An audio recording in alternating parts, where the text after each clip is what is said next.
Salman sir ने तो मुझे सिर्फ पानी नहीं बल्कि पूरी ज़िंदगी का एक मोड़ मेरा बदला है। उनके आने से मेरी लाइफ पूरी चेंज हुई है। From where to where it's because of him. चालाक नहीं हो सकते आप सलमान सर के सामने, वो आपको पकड़ लेंगे। बात करते करते अगर आपने थोड़ा सा भी झूठ बोलने की कोशिश करी तो वो पकड़ लेंगे। He is an x-ray, so he is so smart. So आप तो इसलिए उनके सामने जो भी साफ दिल से जाता है वो उनको कुछ ना कुछ मिलता ज़रूर है। आगे जाकर ये होने वाला है कि भाई गाना डायरेक्ट करना है, भाई करके दो ना, ठीक है।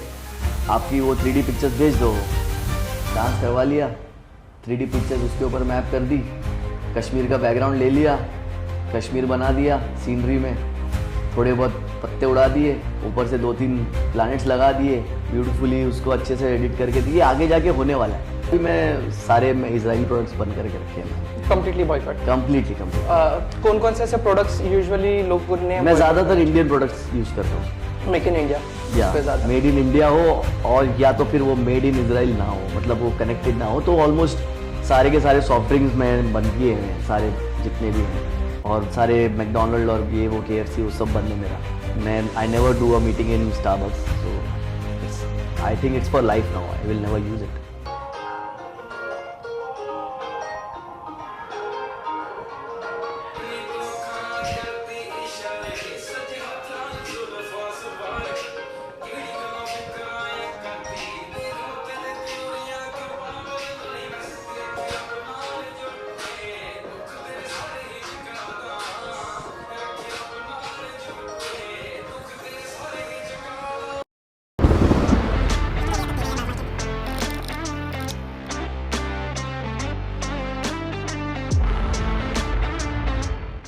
Hello everyone, welcome to the bliss podcast. आज के हमारे गेस्ट हैं मुदस्सिर भाई। थैंक यू सो मच आने के लिए। Thank you for calling me. काफ़ी अच्छे लग रहे हो, स्मार्ट लग रहे हो। अरे थैंक यू, जज़ाकल्लाह। हाँ, पूरा ब्लैक ऑल ब्लैक कॉम्बो एकदम सूट कर रहा है आप पे। हाँ, बस धीरे धीरे कलर आपके छटते जाते हैं और आपको ब्लैक एंड वाइट ही पसंद आने लग जाता है धीरे धीरे। ब्लैक पहले से फेवरेट कलर रहा है? या because I was in a hip hop underground background, तो वो अंडरग्राउंड हिप हॉप का कलर ब्लैक है मोस्टली। मुझे ज़्यादातर ब्लैक, कलरफुल है वैसे, लेकिन ज़्यादातर ब्लैक के साथ हर कॉम्बिनेशन रहता है। तो I always like black, I mean black and white both actually. White, recently white, after I got married I started wearing white a lot, okay. but then black was always a choice. सो अभी outfit कौन pick करता है? रिया ma'am pick करते हैं कि आप खुद से डिसाइड करते हो? वो दोनों एक्चुअली। ओके। कभी वो कुछ ऐसे चीज़ें थी जो मुझे लगता था ये मेरे पे अच्छी लगती हैं, पर उसकी लाइफ में आने से उसने मुझे बताया एकदम गंदा लग रहा है ये तुम्हारे बात ऊपर। सही है। तो फिर वो समझ में आया कि अच्छा ये इसको पसंद नहीं है। तो कुछ चीज़ें मुझे पसंद थी तो मैंने उसको बोला कि यार ये मुझे अच्छी लगती हैं, तो उससे बोला ठीक है चलो कभी कभार पहनना। और कुछ ऐसी थी कि जो मुझे लगता था कि नहीं चलो इसके लिए सेक्रीफाइस कर देते हैं, तो मैं वो चीज़ें हटाने लग गया। एक औरत के जिंदगी में आने से जिंदगी कंप्लीटली चेंज हो जाती है। बोलते हैं ना, एक आदमी को बनाने के पीछे सबसे बड़ा हाथ जो होता है एक औरत का होता है, चाहे वो माँ हो, बहन हो, वाइफ हो। रिया मैम के आने से जिंदगी कुछ अच्छी मोड़ में आई है, चेंज हुआ है? देखिए, मेरी माँ का हमेशा एक फाउंडेशन मेरे पे रहा है। She is always a role model of my life, and उन्होंने ज़िंदगी में हर बार मुझे सिखाया है, और एनकरेजमेंट कम और गाइडेंस ज़्यादा दिया है, समझाया ज़्यादा है। वाह बेटा वाह, वेरी गुड, ये कम किया है, और गलतियाँ और ये सारी चीज़ें ज़्यादा मुझे मेरी दिखाई हैं, और माफ़ भी बहुत किया है मेरी माँ ने मुझे। तो वो सारी फाउंडेशन एक जगह पे आके रुकी है कि अब इन सारे जो मटेरियल बोलते हैं ना, आपके पास सारा मटेरियल आ गया, आप उसको बनाने के लिए हिम्मत चाहिए, बनाने के लिए पुश चाहिए। फिर वो एक टाइम आया कि जैसे आई गॉट मैरिड, बिकॉज मेरी बहन का भी बहुत हाथ है इसमें। मेरी बहन ने भी मुझे मेरी जवानी के टाइम पे बहुत एक्चुअली बहन ज़्यादातर एनकरेजमेंट किया है बहन ने। बिट्टू भाई, मेरा निकनेम बिट्टू है, बिट्टू भाई वाह बहुत अच्छा लग रहा है, बिट्टू भाई बहुत अच्छा लग रहा है। She always encouraged me, and also I I gone through so many ways in my life where I met so many people. वहाँ से भी बहुत लोगों ने बहुत कुछ समझाया, सिखाया।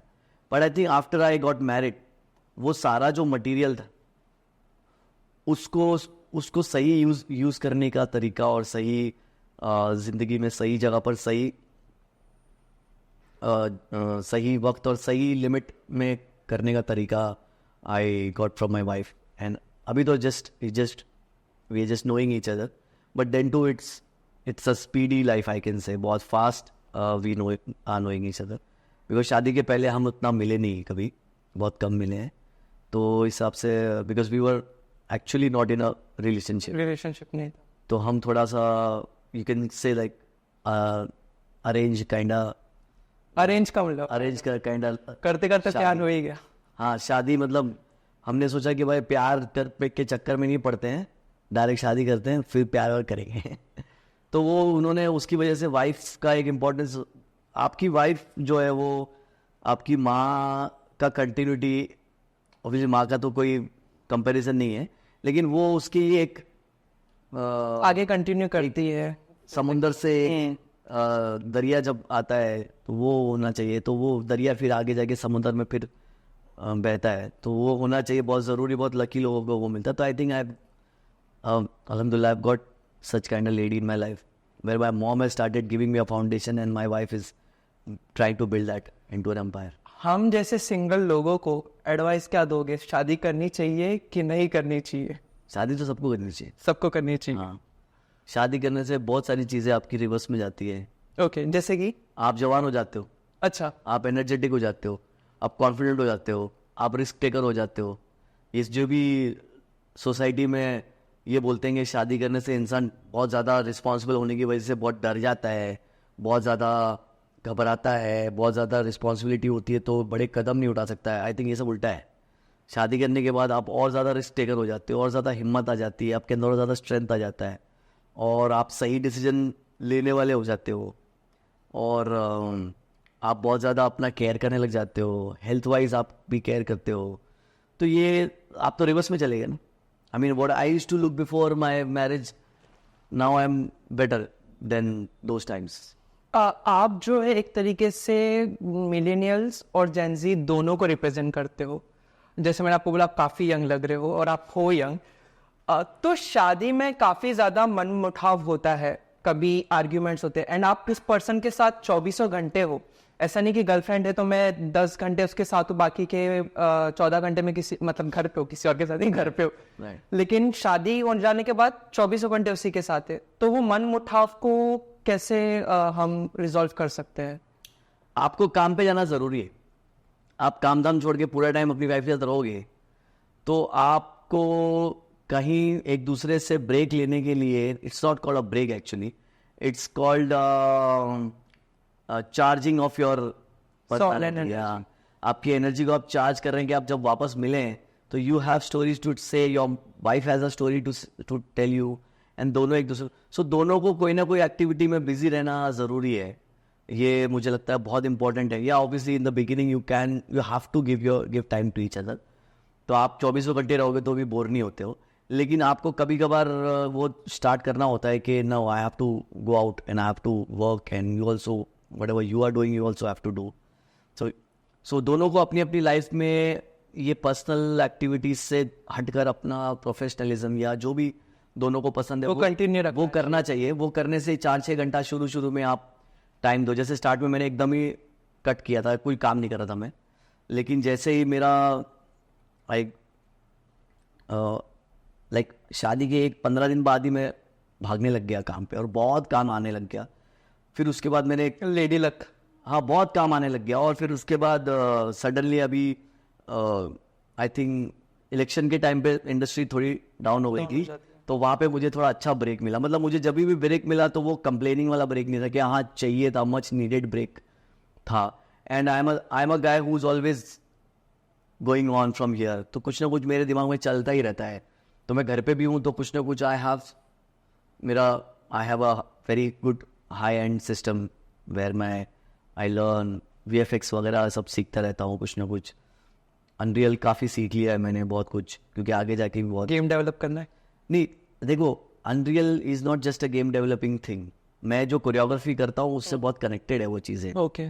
मतलब स्टेप्स जो भी कोरियोग्राफ कर रहे हो? देखिए, steps is a performing art, is a physical activity, but the environment, how about the camera will take that, वो स्टेप को कौन सा पर्टिकुलर एंगल सबसे बेस्ट रहेगा और कौन सा बैकग्राउंड सबसे बेस्ट रहेगा और कौन सी लाइटिंग उसके ऊपर गिरेगी कि वो स्टेप ब्यूटीफुल लगे, तो that is what choreography is. It's not just a step, it's how you are showing it to somebody. But unreal ने आपको कैसा हेल्प किया? मतलब आई एम प्रीटी श्योर कि बाकी जो भी कोरियोग्राफर है वो इतना यूज नहीं करते होंगे, आपके लिए एक एडेड एडवांटेज है. देखिए, मैं कोरियोग्राफर मतलब आई डायरेक्ट सॉन्ग्स. ओके. तो अभी कहीं कहीं पर आगे जाकर ये होने वाला है कि भाई गाना डायरेक्ट करना है, भाई करके दो ना, ठीक है, आपकी वो 3D पिक्चर्स भेज दो, ठीक है भाई.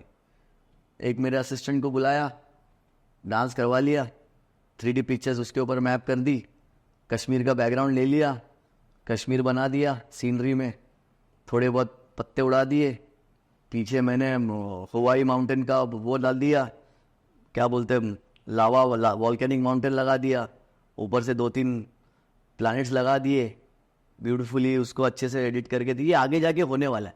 भाई आपका गाना रेडी हो गया, भेज रहा हूँ, चलो रिलीज करते हैं. घर बैठे गाना बनने वाला है आगे जाके. एक तरीके से एआई यूज हो रहा है. देखिए, एआई जो है वो उसको पर्टिकुलर यूज किस तरह करना है वो इम्पोर्टेंट है.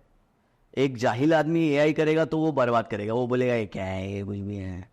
मगर एक इंटेलिजेंट जो उस चीज़ को जानता होगा, जो ये वीएफएक्स और फिल्म मेकिंग के सही तरीके से आया होगा, उसके लिए AI is another tool, not just AI के भाई एआई लिया और डाल दिया, ऐसा नहीं होता है. वो एक ब्लेंडर, हाथ में हमेशा या देयर सो मेनी थिंग्स, आप ब्लेंडर में लेके मॉडल बना के आपको अनरियल में डाल के फिर आप ये हो गया आपकी घर पे बैठे की चीज़ है. अब आपको जाना होगा फील्ड वर्क में, आपको शूट करना होगा, आपको प्रॉपर्ली आपके कैमरा के साथ उसको इस तरह का कैमरा, इस तरह का क्वालिटी चाहिए, इस तरह की चीज़ें चाहिए. फिर उसके बाद आपको थोड़ी रियल लाइटिंग लगेगी, फिर यहाँ पे आपको आर्टिफिशियल लाइटिंग लगेगी. फिर उसके बाद कुछ चीज़ें एआई में चाहिए, अपने वो बैकग्राउंड में उल्टा चल रहा है तो एक उल्टा वाले शॉट ले लेते हैं जिसमें वो चले. तो ये एआई इज़ नॉट जस्ट खाली एआई से आप खाली नॉलेज होना बहुत ज़्यादा ज़रूरी तो है. AI is a helping tool to build up your entertainment or your filmmaking process. खाली AI से आप बोलोगे AI बहुत लोग बोलते हैं ऐसा कि अरे वो AI आया है ना उससे बना लो, ऐसा नहीं होता है. वो बहुत सारी चीज़ें हैं जो कनेक्ट होके बनती है वो. Okay, back to the previous question, जैसे मैं आप से पूछ रहा था, अगर वाइफ आपकी नाराज हो जाती है, किसी की भी वाइफ नाराज हो जाती है, तो सबसे बेस्ट तरीका क्या है इसको मनाने का? उसका बेस्ट तरीका है उससे शांति से बात करो. जैसे मतलब दोनों जन हाइपर ना हो. अभी आग के ऊपर आग डालेंगे तो नहीं बुझेगी, आग के ऊपर थोड़ा पानी डालना पड़ेगा. तो उससे थोड़ा शांति से बात करो और टेक योर टाइम. मतलब उसी वक्त उसको मनाने की कोशिश करोगे तो नहीं होगा. वो आग को थोड़ी ठंडी होने दो, शांत हो जाओ, ज़रा थोड़ा चिल हो जाओ, ज़रा रहने दो. इफ़ यू थिंक कि मैं भी अभी गुस्सा होता हूँ तो फिर वो बात थोड़ी बिगड़ सकती है. तो आई थिंक वो थोड़ा सब्र करने की ज़रूरत है. औरत के साथ आप औरत की तरह वो कर सकते हो. आप आदमी की तरह आप सोचोगे ये आदमी है, मेरा दोस्त है, मैं इसका तो वैसा आर्ग्यूमेंट करूँ कि ठंडा हो जाए. नहीं, तू समझने की बात हो जाएगा तो फिर वो नहीं होगा. वो फिर वो आपको थोड़ा सा देर बाद में, या तो बाद में मनाओ या तो उसी वक्त. देखो, थोड़ा ऐसे करके उसको करना होगा आपको, रुको जरा, सब्र, थोड़ा उस तरह से करना होगा. और it's all about how you take yourself and how you present yourself. सबसे पहली बात है कि आपको वैसी वाइफ भी मिलना चाहिए और उसके लिए आपको बहुत सारी कोशिशें करनी पड़ती हैं. चॉकलेट भी देना होगा मनाने के वक्त, लिंडेट. वो तो यार ऐसी ही हुआ, हम दुबई में थे और वो इधर टाइम पास चल रहा था तो लिंट तो मैं खाता नहीं. क्या स्टोरी क्या है इसके पीछे? हम लोग कुछ तो शॉपिंग वॉपिंग कर रहे थे तो ये चॉकलेट मैंने बोला अरे ये चाहिए क्या, तो इसने बोली हाँ लिंडिट ना, हाँ मैं नहीं खाती. तो मैंने बोला अरे अच्छा. तो फिर मैंने मोबाइल निकाला, चाय दिया इसकी गलती पकड़ने का, तो मैंने फिर रिकॉर्ड किया उधर. बट खाए हो कभी? हाँ, बहुत कड़वी होती है. नहीं खाया हूँ, बट अभी मैं सारे इजरायली प्रोडक्ट्स बंद करके रखे हैं मैंने, कंप्लीटली बॉयकॉट. कंप्लीट. कौन कौन से ऐसे प्रोडक्ट्स यूजुअली लोग उन्हें मैं ज़्यादातर इंडियन प्रोडक्ट्स यूज़ करता हूँ. Make in India? पे ज्यादा। मेड इन इंडिया हो, और या तो फिर वो मेड इन इसराइल ना हो, मतलब वो कनेक्टेड ना हो, तो ऑलमोस्ट सारे के सारे सॉफ्ट ड्रिंक्स में बन गए हुए हैं, सारे जितने भी हैं, और सारे मैकडोनल्ड और ये वो KFC वो सब बंद है मेरा। मैं I never do a meeting in Starbucks, so it's I think it's for life now, I will never use it. Early life के बारे में थोड़ा सा जानना है। So dad was never involved in it. Dad, even in my childhood, these guys used to tell me कि भाई dance वांस ये सब मत करो। बहुत बार मुझे रोका, बहुत बार मुझे मना किया, बहुत बार स्ट्रिक्ट हुए, मुझे घर से बाहर भी निकाला कि भाई आज के बाद अगर तुमने डांस किया तो अंदर नहीं लेंगे तुमको, घर पे नहीं लेंगे। तो शार्प शूटर्स मेरी एक डांस ट्रूप थी, जिसमें मेरी एक डांस स्कूल थी, जिसमें एक स्पेशल ग्रुप था जिसका नाम था शार्प शूटर्स। तो वो group one of the India का finest dance underground dance crew बना, और उसके थ्रू धीरे धीरे मुझे फिर सलमान सर मिले, क्योंकि वो क्रू मैंने कहीं पार्टिसिपेट किया और डांस कंपटीशन में, और वो जीते, और वो जीतने के बाद फिर सलमान सर ने मुझे मौका दिया और आज आपके सामने हूँ। आप अपने लाइफ का बहुत ज़्यादा क्रेडिट सलमान भाई को भी देते हैं। कैसा लगता है उनके साथ काम करके? बहुत हम्बल बैकग्राउंड से भी है सलमान भाई काम को हमेशा ज़्यादा इम्पोर्टेंस देते हैं। देखिए, सलमान सर का मैं अपना क्रेडिट सबसे ज़्यादा उनको हमेशा क्रेडिट देता रहता हूँ, और वो ये है कि अगर आपको किसी ने एक कप चाय भी दिया है या एक पानी की बोतल भी दी है, तो आपको उसका शुक्रगुजार होना पड़ेगा। लेकिन सलमान सर ने तो मुझे सिर्फ पानी नहीं बल्कि पूरी ज़िंदगी का एक मोड़ मेरा बदला है। उनके आने से मेरी लाइफ पूरी चेंज हुई है, from where to where, it's because of him. Obviously माँ बाप की दुआएं होती हैं कि माँ बाप चाहते हैं कि आपके बच्चे आप कहीं आगे बढ़े ज़िंदगी में और अपना नाम करें और बहुत ज़्यादा काम करें, तो वो दुआएं लगी हैं, और उसकी वजह से ज़िंदगी में सलमान खान को अल्लाह ने भेजा मेरी लाइफ में। सो दैट्स वाई मैं इंडस्ट्री का किया हुआ कोई भी काम होता है या कोई भी छोटा सा अचीवमेंट हो या बड़ा अचीवमेंट हो, मैं हमेशा उनको थैंक्स इसलिए बोलता हूँ क्योंकि अगर वो मुझे चुनते नहीं हज़ारों की भीड़ में से, तो मैं पता नहीं शायद आज भी इधर उधर कुछ और कर रहा होता, और शायद इंडस्ट्री में नहीं होता, और लोग मुझे जानते नहीं, और मैं काम इंडस्ट्री का नहीं कर रहा था, कुछ और कर रहा होता। तो उस वजह से मैं हमेशा उनका शुक्रगुजार रहता हूँ कि उनके लिए तो एक छोटी सी बात है कि अरे मुदस्सर मेरा वो कर दे, वो गाना कर दे, अच्छा ठीक है, वो शो है, उस शो कोरियोग्राफ कर दे वो। तो इनके लिए तो सलमान सर ने मतलब बड़े बड़ों को मौका दिया है जो बड़े बड़े स्टार्स बन चुके हैं। तो मैं तो मतलब एक कोरियोग्राफर ही हूँ, लेकिन मेरे लिए एक बहुत बड़ी अचीवमेंट और बहुत बड़ा हेल्प है, मैं कह सकता हूँ कि उन्होंने मुझे, उनकी नज़रें पड़ी मेरे ऊपर। और obviously he is not a guy कि आप कुछ भी नहीं हो तो भी आपको उठा के आप बोलेंगे you need to have that kind of talent, you need to have that kind of, उन्होंने आप में वो टैलेंट देखे। And also not just talent, also you need to have that rawness, humanness inside you. वो humanness होनी चाहिए। आपको सच्चा होना पड़ेगा, आपको हम्बल रहना पड़ेगा, आपको चालाक नहीं हो सकते आप सलमान सर के सामने, वो आपको पकड़ लेंगे। बात करते करते अगर आपने थोड़ा सा भी झूठ बोलने की कोशिश करी तो वो पकड़ लेंगे।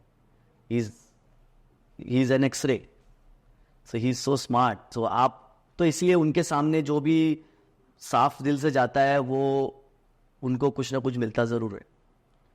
तो वो टैलेंट के साथ साथ आपको उस तरह की साफ दिल रहना ज़रूरी है, और हर अच्छे इंसान के सामने आपको साफ दिल होना ज़रूरी है।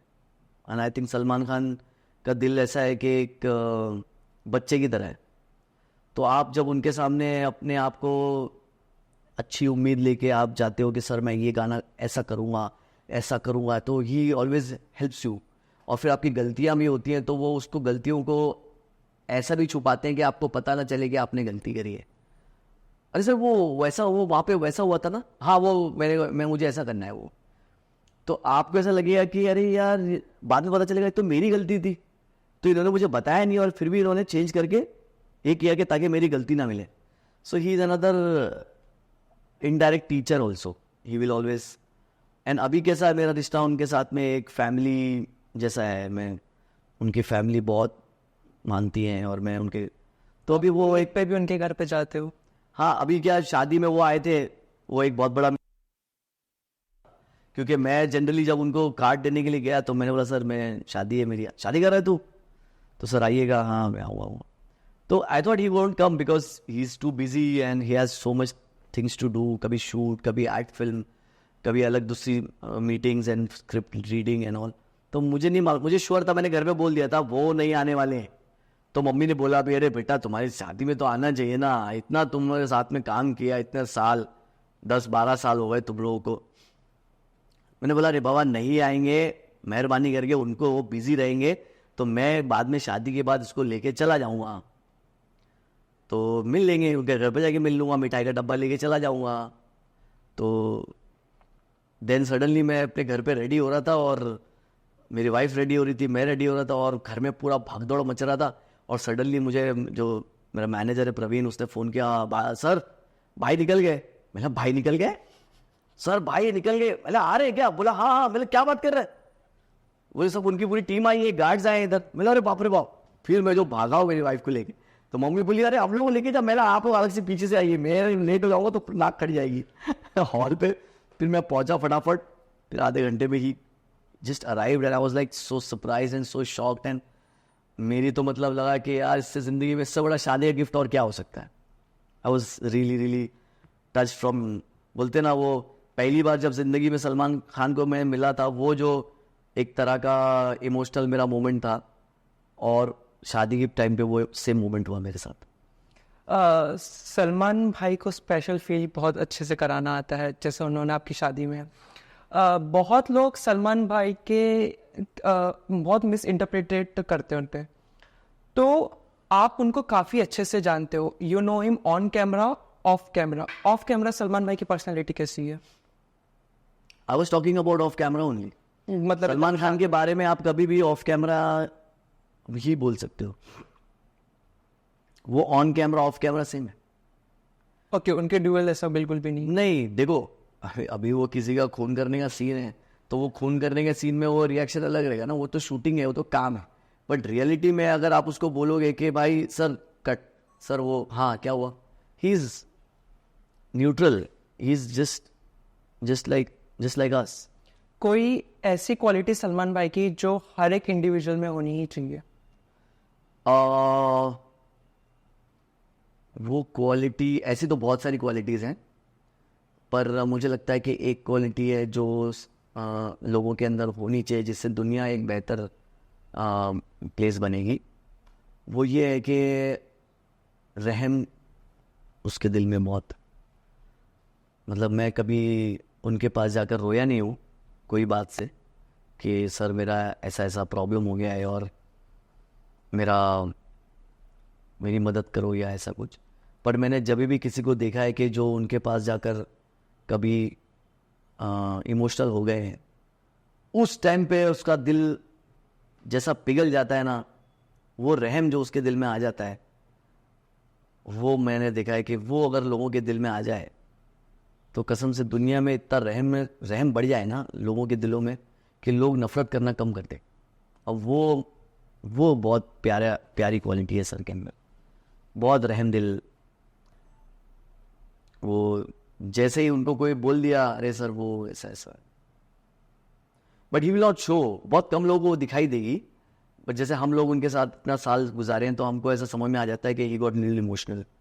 बट अच्छा ठीक है मैं करता हूँ, मैं कुछ करता हूँ, मैं करता हूँ, तो वो ऐसा करेंगे, लेकिन दूसरों को मालूम पड़ जाएगा कि he got little melted inside.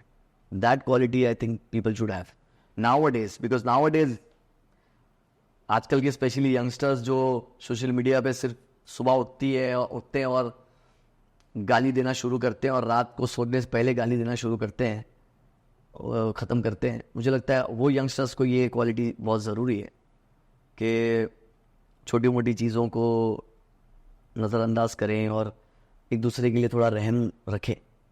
I feel big boss का इनविटेशन आया है कभी? हमेशा आता है.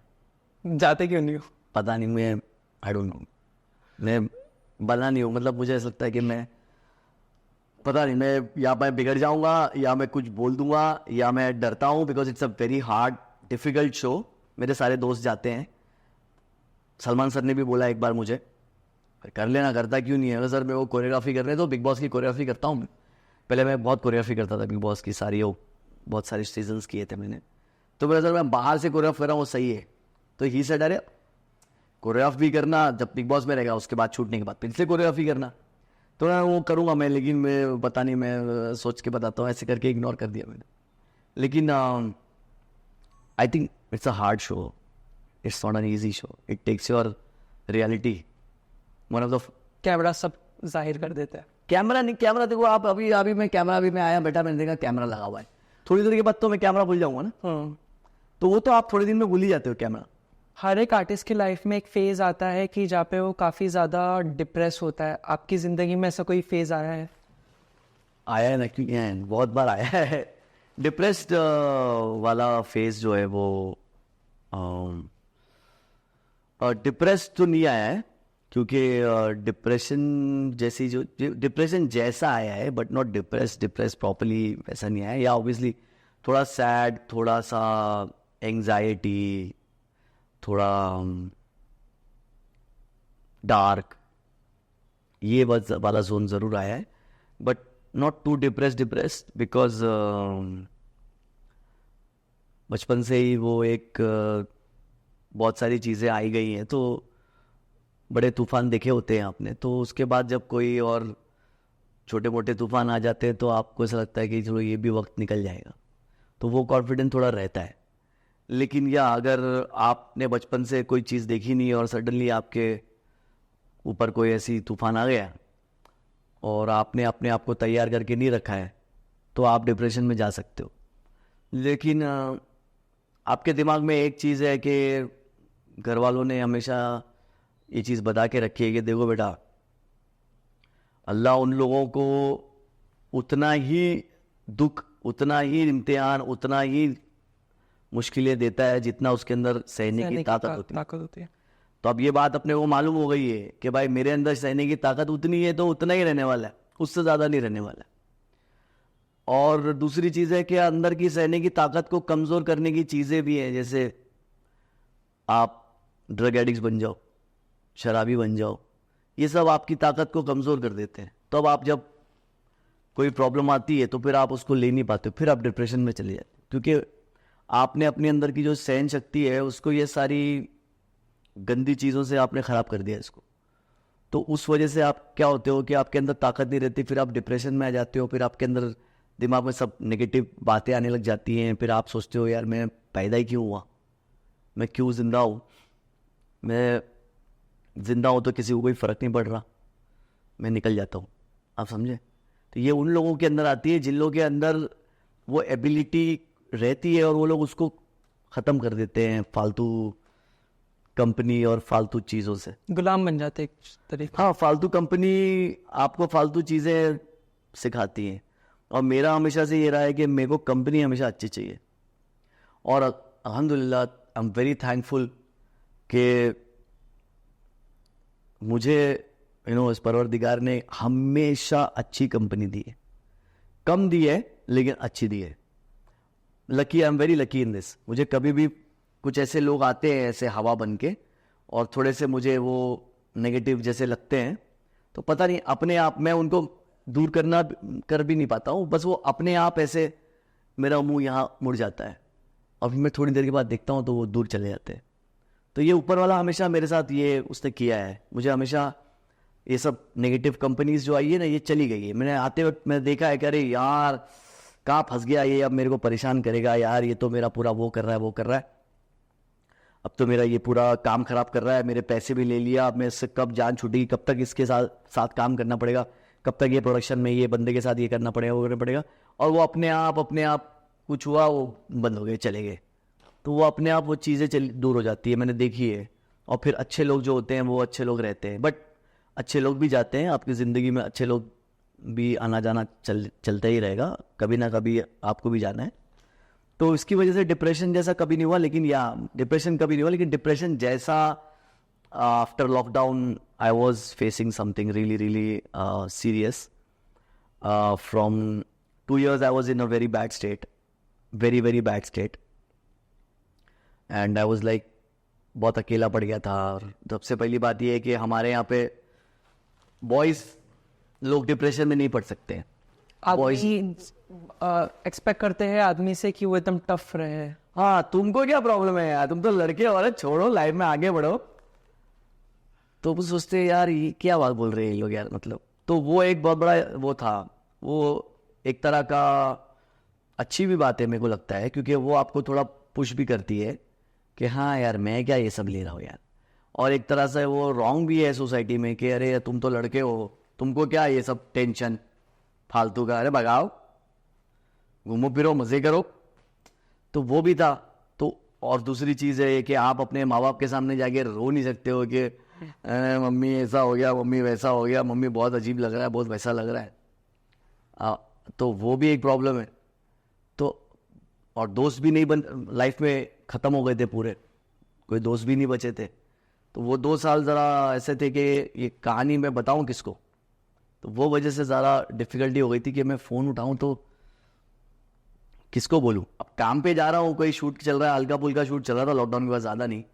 तो वो जो शूट पे जाके मैं ये अपना रोना रहूं कि मैं काम करूं वहाँ जाके. तो शूट पे बस शूट किया, गाना किया, ये ऐसा ये ऐसा ये ऐसा, वो हुआ. शूटिंग खत्म हुई, पैकअप हुआ, फिर घर पे बैठे यूँ आधा घंटा, एक घंटा यूँ, फिर 1 घंटा यूँ, फिर शाम हो गई, खाना खाए, शाम हो गई, फिर यूँ. समझ में नहीं आ रहा है क्या करूँ, समझ में नहीं आ रहा है क्या करूँ. शाम को फिर कोई एक मेरा एक दोस्त है कुणाल, उसके वहाँ कभी चले गए, वहाँ पे भी सही नहीं लग रहा, थोड़ा बहुत ठीक लगा, फिर घर पे आके फिर खराब. तो होते फिर क्या किया जाए भाई, इसको कैसे ठीक करें. तो ये तो देखिए, सुसाइडल थॉट्स तो अल्हम्दुलिल्लाह ज़िंदगी में कभी आए नहीं मुझे. लेकिन मुझे ये रियलाइज़ हुआ कि बिना सुसाइडल थॉट्स के भी आप अपने आप को एक सुसाइडल सिचुएशन में डालते हो. वो मुझे रियलाइज़ हुआ. वो कैसे, आप एवरी डे सैड रहते हो, एवरी डे फुल डे, तो आप अपने आप को अंदर से थोड़ा बीमार कर रहे हो. उससे आप खाना कम खा रहे हो, सो रहे कम हो.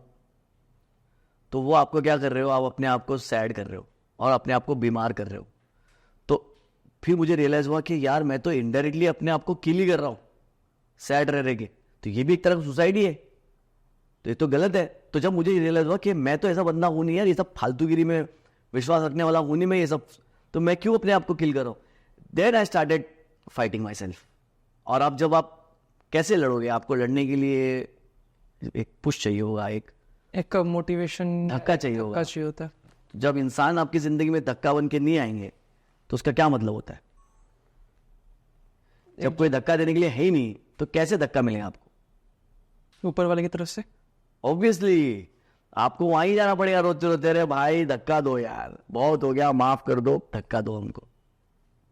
हम आ गए आपके पास, आपके दरबार में आ गए, आपके यहाँ सर झुकाने आ गए हैं, हमको बस कुछ भी मत दो, हम बहुत बड़े गुनहगार हैं, आप हमको धक्का दो, बस आप हमको कॉन्फिडेंस दो, कुछ भी आप हमारे माफ़ कर दो. सबसे पहले तो माफ़ करो हमको, और उसके बाद हमको आप धक्का दो ताकि हम ये अंधेरे से बाहर आए.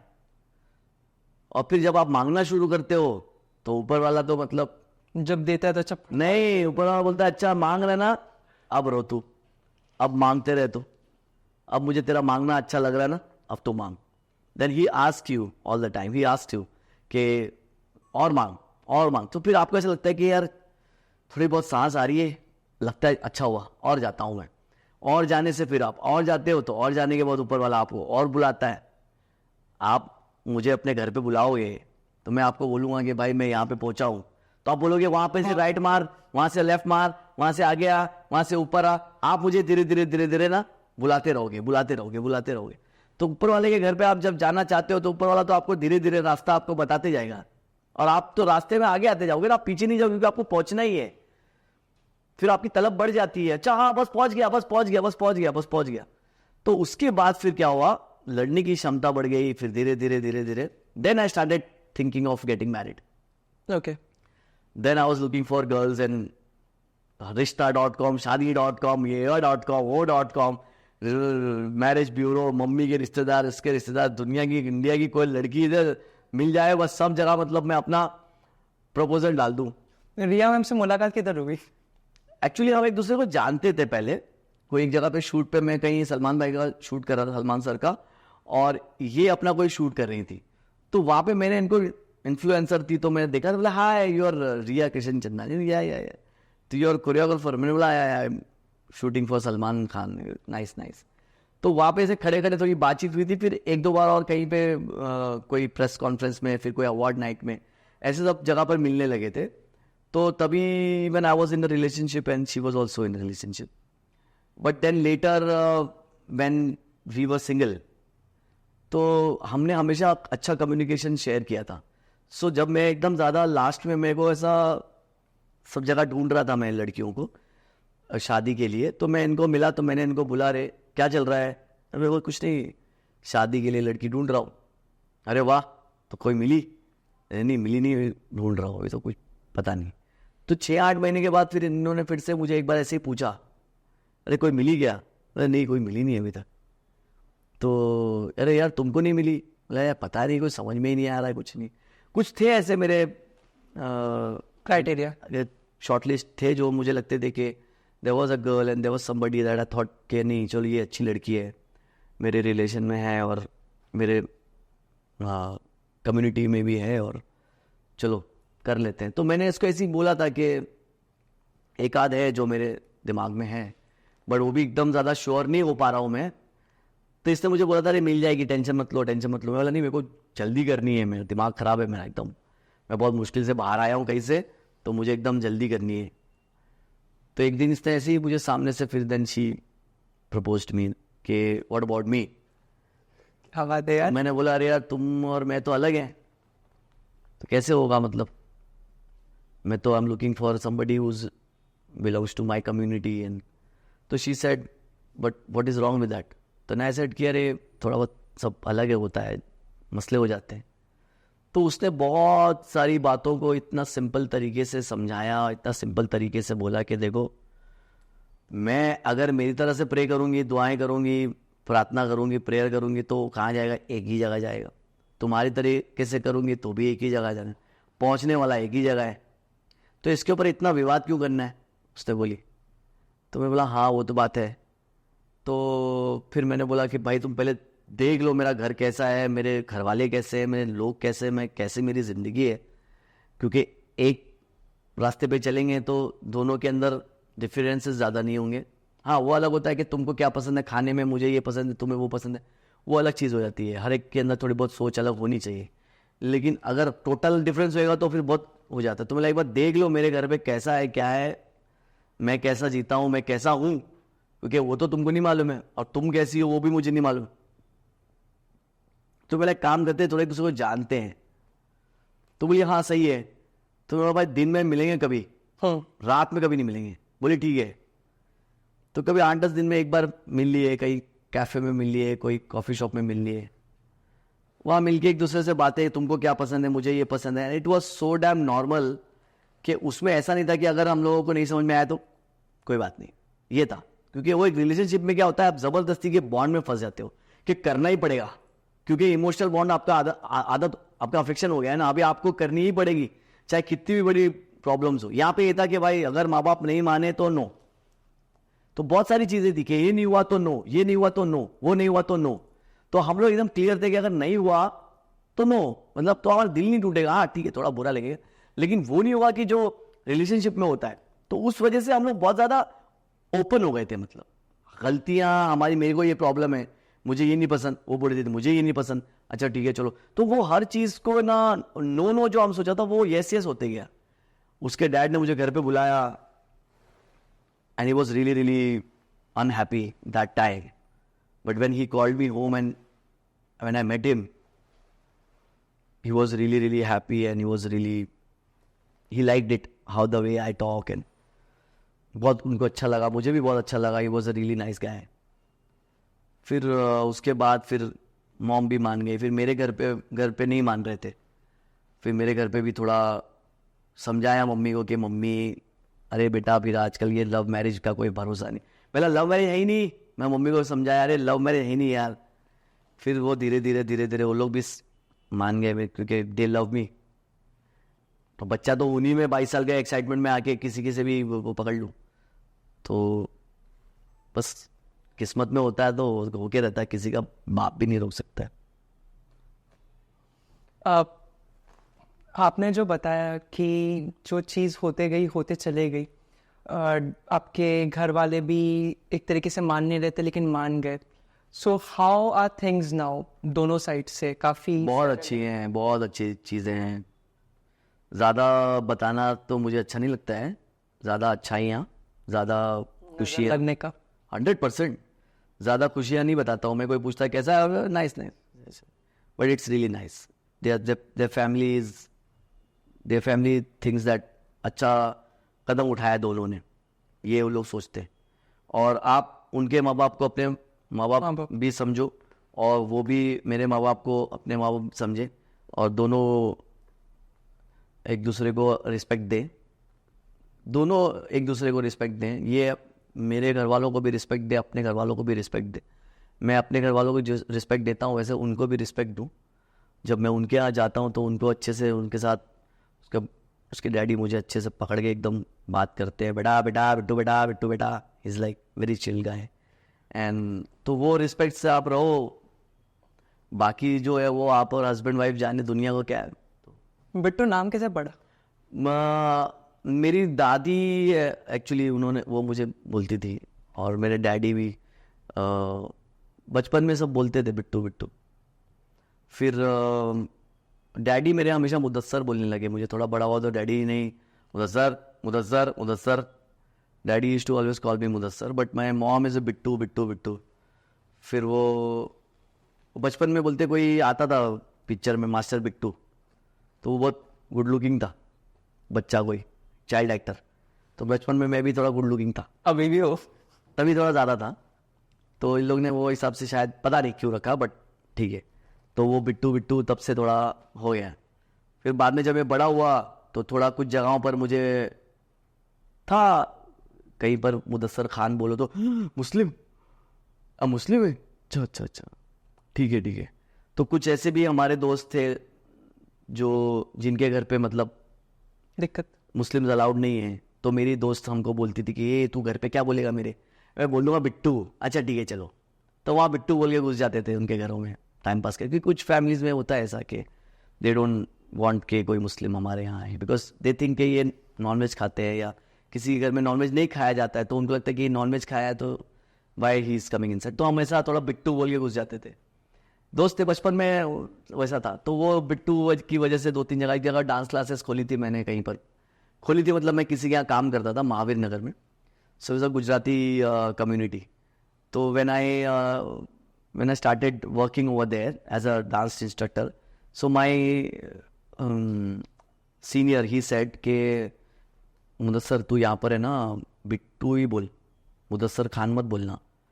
तो मैंने बोला कि बोले क्योंकि यहाँ पे ना सब सही नहीं है, तो मतलब तेरा नहीं, मेरे को उतने स्टूडेंट नहीं मिलेंगे, तो लोगों को लगेगा कि कोई मुस्लिम इंस्ट्रक्टर है तो शायद उतने मुझे स्टूडेंट्स आएंगे नहीं, तो तू यहाँ पर बिट्टू ही बता। मैं बोला ठीक है बिट्टू सर। तो वहाँ से बिट्टू सर बहुत होने लगा। फिर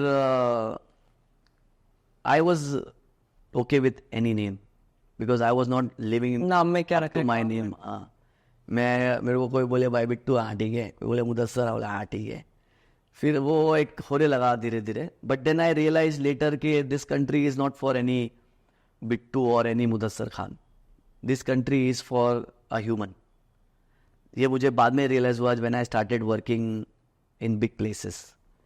तो वहाँ पर जब किसी ने पूछा भाई क्या क्या करते हो, अच्छा अच्छा अच्छा बताओ, अच्छा अच्छा अच्छा नहीं अच्छा अच्छा है, और बाय द वे नाम क्या है, तो मतलब पहले पूछा क्या करते हो, उसके बाद बताओ क्या लाए हो, और सब होने के बाद आपका नाम पूछा गया, तब समझ में आया अच्छा यहाँ पे तो नाम का इतना वो नहीं है, काम का है। अच्छा अच्छा अच्छा ये सही है। तब रियलाइज हुआ कि ये कंट्री में, हमारे देश में जो है ना, वो आप काम बोलता है आपका, नाम नहीं। तो जो पहले आपके जो दोस्त थे उनकी फैमिली थी, अभी वो आपसे मिलते हैं, मुलाकात होती है उनसे?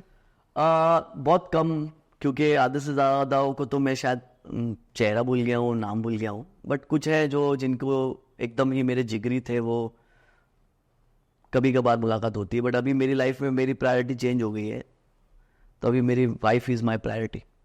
तो अभी मैं, अगर मुझे कोई बोलेगा अच्छा तू मेरे को मिलने नहीं आ रहा, बोला हाँ नहीं आ रहा जा, because somebody has left his family, her family and came to my life। वो अपने दोस्त छोड़ गया, ये तो क्या मैं अपने दोस्त नहीं छोड़ूं।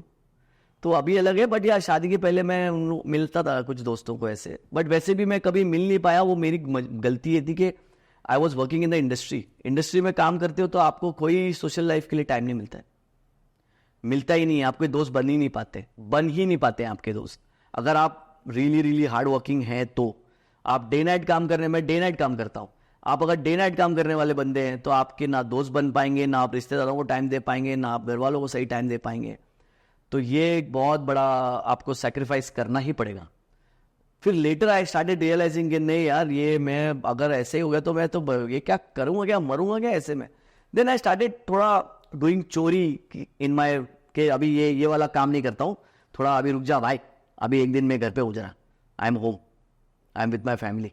फिर वो थोड़ा थोड़ा देने लग गया मैं, जिससे मुझे थोड़ा चलेगा, थोड़ा काम कमेगा चलेगा, लेकिन भाई थोड़ा बहुत सेटिस्फेक्शन रहेगा, दोस्त आ रहे हैं, थोड़े बातचीत हो जा रही है, थोड़ी बहुत, ज़्यादा नहीं, थोड़ी। चलो और मैं वो बाकी बढ़िया, हाँ ठीक है, चलो और घर पे क्या, हाँ हाँ सब ठीक है, हाँ अरे एक बार ऐसा हो वैसा हुआ, हाँ हाँ हाँ हंसे हंसे चलो बाय, गुड नाइट। बस इतना इतना, इससे ज़्यादा आपको आपकी ज़िंदगी में टाइम है, आप कुछ करो। आप ये इतना ज़्यादा दोस्ती यारी इतना ज़्यादा नहीं कर सकते हैं, तो वेस्ट हो जाएगा सब। मुदस्सिर भाई, सबसे पहला job as a dance choreographer कौन सा था? सबसे पहला job as a dance choreographer, मैं एक डांस, पहले तो मैं कुछ बच्चे लोगों को प्राइवेटली बिल्डिंग में सिखाता था, 300 रुपया महीने का। और फिर उसके बाद मैंने एक डांस इंस्टीट्यूट, बिजॉन देवनाथ करके एक डांस इंस्टीट्यूट थी, उनकी डांस इंस्टीट्यूट में मैं एज ए कोरियोग्राफर था। वो मेरा one of the first dance teaching job था। और अभी तो एज अ कोरियोग्राफर सबसे पहली सैलरी थी 300 rupees as a dance choreographer, अभी कितना चार्ज करते हो?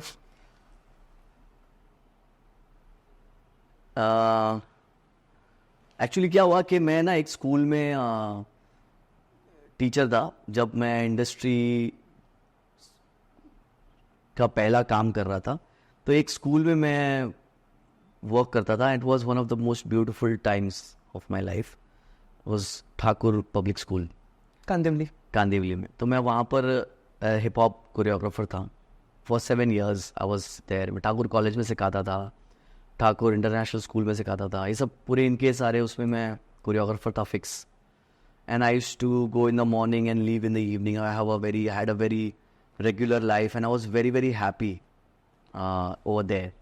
But then when I met Salman sir, I had to leave that school. तो उसमें पैसा एक बड़ा पॉइंट था जिसकी वजह से मुझे वो स्कूल छोड़नी पड़ी थी, because I was also wanting to do some things in my life and also money wise. But मुझे ऐसा लग रहा था कि मैं स्कूल भी कंटिन्यू करूँगा और फिल्म इंडस्ट्री में भी कोरियोग्राफर रहूँगा, जो कि मैं एक बेवकूफ़ की तरह सोच रहा था। तो मैंने एक अवार्ड फंक्शन किया था जिसमें मैंने कोरियोग्राफ किया था, एंड उस कोरियोग्राफी का मुझे उस टाइम पर कुछ ऐसा अमाउंट मिला था जो मेरी स्कूल की 1 साल की सैलरी का, 1 साल की टोटल सैलरी का अमाउंट था। और मैंने वो 15 दिन में काम करके, सलमान सर की कोरियोग्राफी करके, मैंने 15 दिन में मैंने वो सेट कर दिया था। और वो अवार्ड फंक्शन ख़त्म हुआ और मुझे पेमेंट आया, चेक लेने के लिए गया। तो मैंने वो जब चेक देखा तो मैंने वो टोटल किया कि ये पूरी साल की सैलरी का टोटल है ये। तो फिर मैंने सोचा कि यार 15 दिन में मैंने इतना कर लिया ये, और ये पूरा साल मैं काम करता हूँ। हालांकि मुझे बहुत पसंद थी वो स्कूल, मैं उसको छोड़ना नहीं चाहता था, लेकिन letter when Salman sir made me busy in so many other projects, then I realized कि नहीं, मुझे स्कूल छोड़नी पड़ेगी। बिकॉज मैं तब भी कंटिन्यू कर रहा था, मैं 1-2 प्रोजेक्ट तक, दबंग में के टाइम पर भी मैं कंटिन्यू कर ही रहा था। फिर मैंने स्कूल में बोला कि मुझे छोड़ना है, तो स्कूल वालों को ये यकीन नहीं हुआ कि मैं सलमान खान के पास काम कर रहा हूँ। तो उनको ऐसा लगा कि मैं कोई दूसरी स्कूल की प्रिंसिपल ने या इंस्टीट्यूट ने मुझे हायर कर रहे हैं, मुझे प्रपोजल किया हुआ है, बड़ा पैसा दे रहे हैं। तो उन्होंने, उस स्कूल ने मुझे बोला भी कि अगर तुमको ज़्यादा पेमेंट चाहिए, ज़्यादा सैलरी चाहिए तो हमको बोलो, हम देंगे तुमको, तुम दूसरी स्कूल ज्वाइन कर रहे हो ना। तो मैंने बहुत उनको बोला कि नहीं नहीं मैम, सच में सलमान खान के पास काम कर रहा हूँ मैं, ऐसे कैसे हो सकता है, ऐसे कैसे हो सकता है, अरे मैम हुआ है, मैं क्या बोलूँ आपको। फिर बहुत सारी, वो बहुत प्यार करते थे मुझे, इसके लिए वो लोग जाने नहीं दे रहे थे। And I was one of the finest, my school was one of the finest hip hop dance school, क्योंकि मैंने ऐसा बनाया था वो स्कूल को। फिर मजबूरन मुझे वो स्कूल छोड़ना पड़ा, and then I full time started working in Bollywood. Salman भाई का हर एक डांस मूव हर एक मूवी में काफ़ी आइकॉनिक रहा है। बीट रेडी, जेब वाला सीन, दबंग वॉलेट बेल्ट वाला सीन। तो आइडिया क्या रहता है इस ऐसा एक आइकॉनिक स्टेप क्रिएट करने के बिहाइंड, कि वो दिमाग में इम्प्रिंट हो जाए बाय डिफॉल्ट? अभी इधर मेरे को दर्द हो रहा है, तो ये मैं इधर दर्द का, इधर मेरे को ऐसा मैं कर रहा हूँ, थोड़ा मसल को रिलैक्स कर रहा हूँ। तो ये अभी एक तरह की एक्टिविटी है, पर when I gel this activity into another very nice tune, a very catchy tune, not a normal tune, a catchy tune. For example, there is a tune called, for example, वैया वैया वैया वैया वैया वैया वैया वैया। और मैं अगर समझो एक लड़की पीछे खड़ी है, और अगर वो मुझे आती है और वो बोलती है बल्ली करेंगे मेरी राम, और वो मुझे यहाँ चिमटी काटती है ऐसे, तो मैं फिर उसको वैया वैया वैया वैया वैया वैया, आप समझे, इस तरह हुक स्टेप क्रिएट होता है कि वो एक एक्टिविटी को आपको एक डांस के एक क्या बोलते हैं उसको, झूमने के अंदाज में आपको डालना है। मतलब हार्डकोर कोरियोग्राफी नहीं, एक झूमने के अंदाज में, क्या है वैया वैया वैया वैया वैया वैया वैया, आपने उसको एक उसमें डाल दिया और डांस भी लग रहा है और आपके वो भी कर रहे हो आप ऐसा। तो इस तरह से वो हुक स्टेप क्रिएट होता है। इंडस्ट्री में काफ़ी ये है कि डांस कोरियोग्राफर की जो सैलरी है वो कभी कभी ऑन टाइम नहीं होती है, या उनको ड्यू क्रेडिट नहीं देते। बॉस्को मार्टिस ने ये शेयर किया था, आपने उसे आगे रिपोस्ट भी किया है, तो एग्जैक्टली होता क्या है? कोरियोग्राफर कभी सैलरी के लिए नहीं लड़ता है। कोरियोग्राफर को फर्स्ट ऑफ ऑल सैलरी नहीं मिलती, कोरियोग्राफर को फीस मिलती है। कोरियोग्राफर प्रोफेशनल्स में काउंट होते हैं, आर्टिस्ट में। वो लोग कोई वेंडर नहीं होते हैं कि पर डे का उनको जैसे पर डे दूसरे वेंडर्स को मिलता है। कोरियोग्राफर एक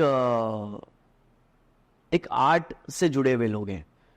वो कोई ऐसे तो सभी आर्ट है, सभी लोग आर्टिस्ट हैं, लेकिन कोरियोग्राफर एक परफॉर्मिंग आर्ट है, एक बॉडी केमिस्ट्री, एक म्यूजिक पर, एक कला के माध्यम पे चल रही है और वो सिखाया जा रहा है।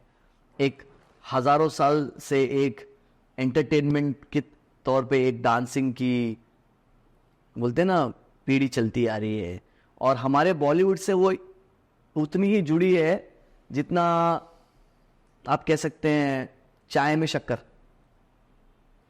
बिना शक्कर की चाय लोग पीते हैं, लेकिन चाय जो असली जो है वो चाय में शक्कर वाली चाय है, और वो एक समझे आप उसका पीने के लोग हैं, अलग शौकीन हैं।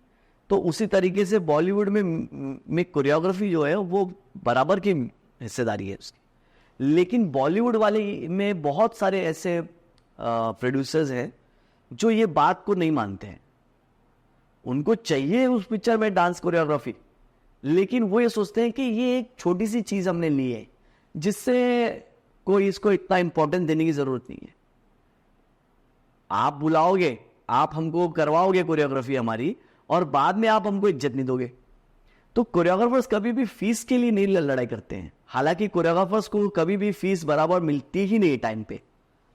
इतने कोरियोग्राफर्स हैं मेरे दोस्त और मेरे सीनियर्स जिनके मैनेजर्स ये कहते हैं कि भाई शूटिंग पे हम जाते हैं, बोलते हैं भाई पेमेंट आया नहीं अकाउंट में, सर पेमेंट नहीं है हमारा बॉस शूटिंग पे चढ़ेगा नहीं, पेमेंट भेजो इधर। तो जब पेमेंट भेजते हैं तब वो हम उनको बोलते हैं कि सर अभी आप जाओ, पेमेंट आ चुका है। हमको मजबूरन कुछ लोगों को रखना पड़ता है कि भाई पेमेंट दो, और आप यकीन नहीं करेंगे एवरीडे फोन कराने पड़ते हैं, सर पेमेंट पेमेंट। हालांकि बॉस को ने पेमेंट की बात नहीं की, बॉस को ने बात की है इज्जत की। वो इज्जत को कहते हैं क्रेडिट। Recognition, credit. अगर मैं आपके पास आया हूं, यहां पर इंटरव्यू दे रहा हूं, इंटरव्यू देने के बाद आपने बड़े बड़े दूसरे स्टार्स का भी इंटरव्यू ले लिया, और बाद में आपने मेरे को बोला कि भाई वो तुम्हारा जो इंटरव्यू था ना वो हम बाद में डालेंगे। ठीक है, कोई बात नहीं, बाद में डालो। सर हम आपका इंटरव्यू बाई चांस नहीं डालने वाले हैं तो हटा देंगे हम। ठीक है, कोई बात नहीं, हटा दो। लेकिन अगर आपने मेरा इंटरव्यू यूज़ किया और आपने मेरा कहीं नाम ही नहीं डाला, और आपने मेरे को कोई क्रेडिट दिया ही नहीं, और आपने मेरे को बोला कि भाई वो कौन है, वो कौन आया था, वो मालूम नहीं कौन आया था, तो आपने मेरे को यूज़ किया, मेरे टैलेंट को, और मैंने जो काम करा, मैंने जो कोरियोग्राफी करी, जो मेहनत मैंने दिखाई, खून पसीना रात भर प्लान करा, ये शॉट ऐसे लेना है, लाइट यहाँ से आएगी, ये ऐसे कॉस्ट्यूम होंगे और ऐसा होगा, और डांसर इस तरह से होंगे, फॉर्मेशन ऐसी बनेगी, एक जिमी जी वैसे जाएगा और एक क्लोजअप में ऐसे लेंगे, और एक कुछ इस तरह स्लो मोशन शॉट करेंगे, बाल ऐसे जाएंगे, वो उसको देखेगा, उसका रिएक्शन। आपने इतनी मेहनत, गाने में इतनी मेहनत होती है कि एक 4 स्टेप जो है ना, ये 4 स्टेप बोलते हैं, इसको बोलते हैं आपने चली है अभी पहली सीढ़ी। आपने जब 4 स्टेप बिठाए ना, वो पहली सीढ़ी है। अब इसमें सीढ़ी कितनी होती है? 1000 सीढ़ी। हाँ, ये 4 स्टेप बिठाना पहली सीढ़ी है, मगर कोरियोग्राफी में होती है 1000 सीढ़ी। आपने 4 स्टेप बिठाने से पहले आपको गाना मिला, आपने गाने के बारे में सोचा, क्या सोचते हो? सबसे पहले तो वो आपको मीटिंग में बुला के आपको गाना सुनाते हैं और आपको बोलते हैं कि क्या सोचते हो, तो आपको उसी वक्त बोलना पड़ता है कि मेरे दिमाग में ये आ रहा है, मेरे दिमाग में आ रहा है कि ये बंदा जो है ये लंदन की स्ट्रीट्स पे चल रहा है और वहां पर फोन बूथ के अंदर अपनी गर्लफ्रेंड को फोन कर रहा है, हीरोइन को, और फोन करते करते उस देखता है सामने से कुछ लोग वायलिन बजा रहे हैं, और वहां से गाना स्टार्ट होता है, और फिर ये फोन रखता है और बाहर आके देखता है कि वायलिन जो बजा रहा है उसका दोस्त बजा रहा है, और फिर उसके बाद वहां पे उसके दोस्त विसल मारता है, और ये सैड रहता है और दिखता है कि पीछे से और भी दोस्त लंदन पहुंच चुके हैं, और वो सारे के सारे इस कॉस्ट्यूम में हैं, और वहां से डांस हमारा स्टार्ट होता है। फिर ये लोग इसको ले जाते हैं लंदन में बस के ऊपर, और फिर पूरी बस पे डांस चलता है। फिर बस पे डांस चलता है, फिर ये सारे के सारे पुलिस आती है, बस पे सबको नीचे उतारती है और सबको जेल में बंद कर देती है, और जेल में डांस हो रहा है। फिर जेल से ये लोग छूट जाते हैं जैसा तैसा करके, लड़की का मामा छुड़ाता है, और ये लोग घर पे आते हैं, और घर पे ये लोग पार्टी करते करते गाना खत्म होता है। ये मैंने आपको ऐसे ही बताया अभी। तो ऐसा कुछ आपको वहां पर सोचना होता है। Okay. With in the minute when the song is going on, तो आप जब गाना सुन रहे होते हो, वो गाना जिंदगी में पहली बार आपको सुनाया जा रहा होता है, जो कभी कहीं प्ले नहीं किया गया हो, जिसपे कोई रील नहीं बनी हो, और वो पहली बार आप सुन रहे होंगे। उसी वक्त आपको कुछ आइडिया लगाना होता है जो बहुत बेस्ट होता है, और ऐसे 2-3 आइडियाज आपको थ्रो करने होते हैं कि सर मेरे दिमाग में आ रहा है कि ये तो डे का गाना नहीं है, नाइट का गाना है। सबसे पहला एग्जाम ये होता है कि सर ये तो मेरे को डे का नहीं लग रहा है, ये तो नाइट का लग रहा है। सर ये नाइट का नहीं है, ये तो बहुत ब्राइट सॉन्ग है, ये डे का होगा। तो ये सारे के सारे आपको आपके थॉट प्रोसेस बनाने होते हैं। कभी कभार प्रोड्यूसर्स के पास थॉट प्रोसेस रेडी रहते हैं, जैसे Sanjay Leela Bhansali and this type of producer directors, जो लोगों का सब कुछ सेट रहता है कि नहीं ये ऐसा ही होगा, इसमें कैमरा भी ऐसे ही जाएगा, बस ये कट होगा यहाँ पर। वो लोग पूरा का पूरा मामला सेट करके रखते हैं, और आपको ऐसा होता है कि आपको रिक्वेस्ट करने पे कि सर एक शॉट ऐसे भी ले लेते हैं, थोड़ा मेरे को ऐसा लेना था, ठीक है ले लो, एडिट पे देखेंगे।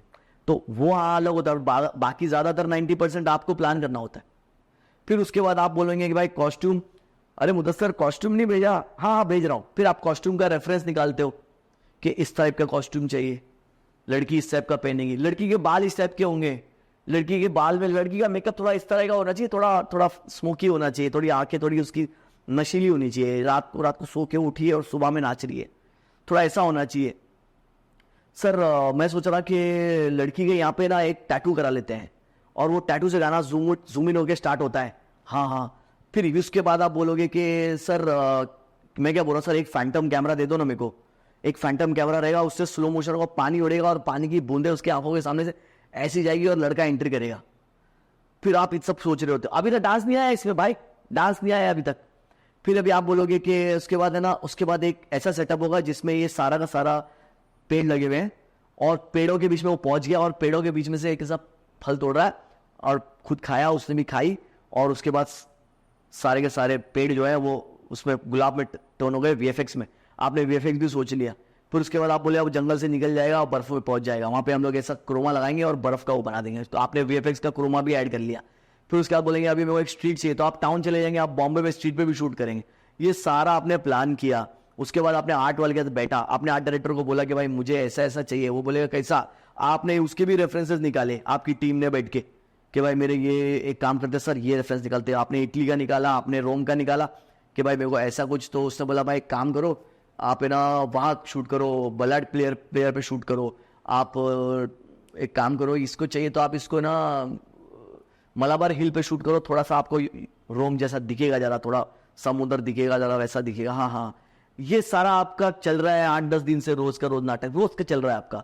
आप इतने इसके अंदर एक जैसे एक मिशन है आपके लिए। ये आप बताओ, ये कोरियोग्राफर का काम है ये आप पूरा रोज सोच रहे हो, रोज बैठ रहे हो उसके ऊपर।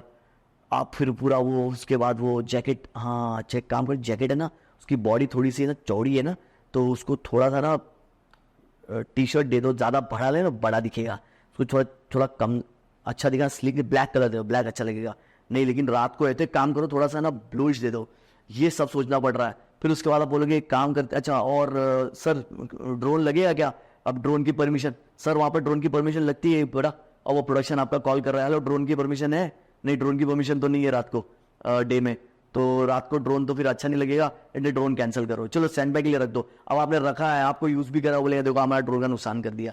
आपने ये मंगा लिया, आपने एक फरारी मंगा ली, भाई फरारी अवेलेबल नहीं है, वो दूसरी वाली है, वो दूसरी गाड़ी है मर्सिडीज। अरे मर्सिडीज क्या लगना है, बेकार है मर्सिडीज यार, फरारी लाओ ना, गाने में मर्सिडीज तो मेरे पास भी है। ये सब का आपको पूरा करना पड़ रहा है गाने के पीछे। फिर उसके बाद आपने बोला जूते, एंड मोमेंट पे आके बोले जूते, अरे भाई जूते, हाँ जूते कौन से, ये सब कुछ आपको करना पड़ा क्योंकि you are a song director, not just a choreographer. फिर उसके बाद आपकी कहानी शुरू हुई है, ये यहाँ से वाइड कटेगा, ये क्लोज। अगर आपने क्लोज से क्लोज काट दिया, आपका गाने में ड्रॉप हो गया। फिर यहाँ से आपका वो पैन होएगा, यहाँ पे भी पैन है, यहाँ पे भी पैन है, गंदा लगेगा, यहाँ पे पैन, यहाँ पे स्टे। ये स्टेप को ऐसे लेंगे। फिर आप एक मॉक शूट करेंगे जिसमें आप एक अलग से प्रॉपर्ली एक शूट करेंगे गाने को रिहर्सल हॉल पे। फिर आप हॉल पे पहुंचेंगे आपकी टीम के साथ, आप 2 दिन सिर्फ हुक स्टेप प्लान करेंगे। क्या करें हुक स्टेप, 10 जगह आप खुजाएंगे, यहाँ वहाँ यहाँ वहाँ यहाँ वहाँ यहाँ वहाँ, कि भाई कैसे हुक स्टेप निकालें, नया नया कैसे निकालें, नए जमाने के साथ कैसे निकालें। फिर वो होने के बाद आपका फिर तीसरे दिन आपके आर्टिस्ट आएंगे, फिर उनको आपको सिखाया। अब वो आर्टिस्ट वो नहीं कर पा रहा, 90% तो इंडस्ट्री में लोग डांस नहीं कर सकते, 90% 80% आर्टिस्टों को डांस नहीं आता, तो आप उनकी बॉडी लैंग्वेज के हिसाब से आपको डांस सेट करना, तो आपने मॉडिफाई करना पड़ता है। तो आप नहीं, आपको पहले उनकी पिक्चर देखनी होती है, आपको उनके गाने देखने होते हैं कि अभी उन लोग ने गाने में किया हुआ है ना, तो चलो इस तरह के करते हैं, इस तरह के गाने करते, इस तरह का स्टेप करते हैं, कर पाएगा। फिर वो आएंगे, फिर आप उनको उस तरह का स्टेप कराते हैं, वो उस तरह का स्टेप ग्रास कर पाते हैं।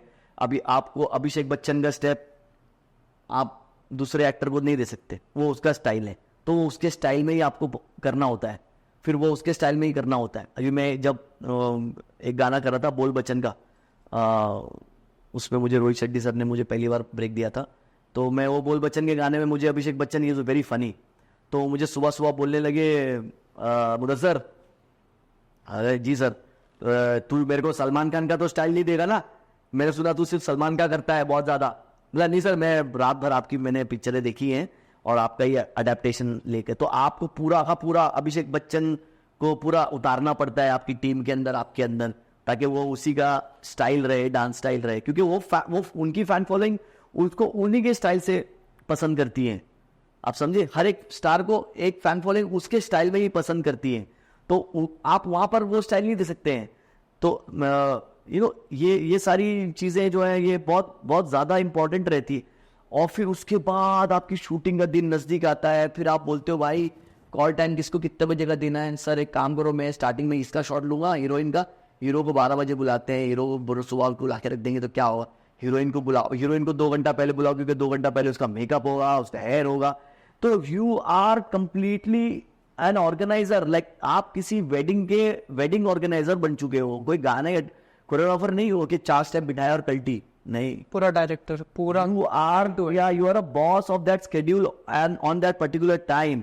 और उसके बाद गाना आता है, अब उसके गाना खत्म हो गया, पैकअप हो गया, भाई thank you very much, roll camera, sound, गाना कट, अब एक यहाँ से लो, नहीं मजा नहीं आया, और एक बार नहीं मजा नहीं आया, यहाँ से कट, हाँ यहाँ से, हाँ कट, हाँ वेरी गुड, बहुत अच्छा, आपको अप्रिशिएट करना पड़ता है एक्टर को, वेरी गुड भाई, क्या शॉट दिया, बहुत अच्छा सर, एक बार और करते हैं फुल एनर्जी से, फिर दो आप और अच्छा निकालो, क्योंकि आप जैसा चाह रहे हो वैसा नहीं आया, और अच्छा आना चाहिए, ये वो आपने एक्टर को भी पुश किया, बूस्ट किया, क्योंकि डांसिंग है, डांसिंग एक्टर्स सब कंफर्टेबल नहीं होते, क्योंकि वो आउट ऑफ द कंफर्ट चीज़ है, वो थोड़ी एक्टिंग, क्या वो लोग एक्टिंग सीखे हुए हैं, करे हुए हैं, तो थोड़े कंफर्टनेस में रहती है, बट डांसिंग इज थोड़े सा it's little weird for them, तो आपको उनको कंफर्टेबल कराना होता है, क्योंकि आप तो डांसर हो, आप तो कहीं भी रास्ते पे भी नाच सकते हो, but they are actors, they have some particular sophistication in their lifestyle, तो आपको उनको थोड़ा, और ऊपर से लोग देख रहे भी होते हैं, शूटिंग पे लोग देख रहे होते हैं, लाइटमैन देख रहे होते हैं, कैमरामैन, दूसरे जूनियर आर्टिस्ट भी देख रहे होते हैं, तो उनको भी ऐसा लगता है कि कोई हंसे नहीं हम पर, यार ये इतना हार्ड स्टेप दे दिया है मेरे ऊपर और मेरे पे आ नहीं रहा है और लोग हंस रहे, तो वो कंफर्ट भी आपको कराना होता है, हीरोइन को कंफर्टेबल कराना होता है, कभी कभार कॉस्ट्यूम्स छोटे छोटे रहते हैं, उसमें उस पर्टिकुलर स्टेप्स अच्छा लगे कि थोड़ा वियर्ड ना लगे, ये सारी चीज़ों का ध्यान दे रहे हैं आपने पूरा का पूरा, ताकि क्योंकि गाना अच्छा हो, क्योंकि ये एक्टर का परफॉर्मेंस अच्छा हो, हीरोइन का परफॉर्मेंस अच्छा हो, प्रोड्यूसर खुश हो जाए, डायरेक्टर खुश हो जाए, आपके फिल्म में गाना हिट हो जाए, इससे आपको और काम मिले, आपको इससे लोग नवाजे, ये रीजन। आप आदमी अपने आप को पानी, बाद में शायद पानी, अभी नहीं, ये ले लेता हूँ, प्यासे आप ले रहे हो, पानी रुक जा, हम पानी भूल गए, खाना भूल गए, खाना खा के फटाफट खाना हम लोग छोटा खाया, ये आ गए, और रात को हमारी ऐसी हालत हो गई, पैकअप के बाद हम घर पे गए, ये टेढ़ा हो गया है, मेरी वाइफ बोली ये काम करते हो तुम, ये होती है कोरियोग्राफी? मैं बोला हाँ यही होती है, ऐसी बैंड बजती है, ये तो बाहर लोगों को लगता है बाहर कोरियोग्राफर, रेडी लेके ready, okay role sound cut, 15 minute बाद ठीक है चिल करो फोन पे, ऐसा नहीं होता है, ऐसा भागम दौड़ी मचती है, ऐसी भगा, आपके दिमाग में तूफान चल रहा होता है और आप भाग रहे हो, तो और उसके बाद गाना खत्म हो गया, भाई परसों से आ जाना एडिटिंग पे, ठीक है सर आ जाएंगे, असिस्टेंट को भेजा, उसने लाइनअप किया, उसके बाद मैं लग गया 8 दिन तक रोज रात को जा रहा हूँ एडिट पे, ये शॉट यहाँ से कट कर, ये यहाँ ऐसा रख, ये अच्छा है, इसमें लड़के का थोड़ा मजा नहीं आ रहा है, ये वाइड ही रखना, क्लोज ही रखना है इसमें, एक मिनट ये यहाँ पे थोड़ा सा ये इसका डबल चिन दिख रहा है, नहीं ये काम करो, यहाँ से लो, साइड से लो, ये वाला साइड वाला शॉट है, मैंने लिया था साइड एंगल से लिया था, ये डाल दे, ये अच्छा है, ऐसा करके आपने पूरा गाना एडिट किया, प्रोड्यूसर्स को भेजा, डायरेक्टर्स को भेजा, हाँ उधर से सही है, खाली मुझे ऐसा लग रहा है बीच में थोड़ा सा लूज है, थोड़ा टाइट कर दो, ठीक है सर, फिर एडिटर के पास वापस जाके थोड़ा टाइट किया, गाना हो गया, पसंद आ गया, वाह मुदस्सर क्या बात है, वाह वेरी गुड बॉस को, क्या वेरी गुड सॉन्ग, ये वो वेरी गुड हो गया, गाना आया, नाम ही नहीं,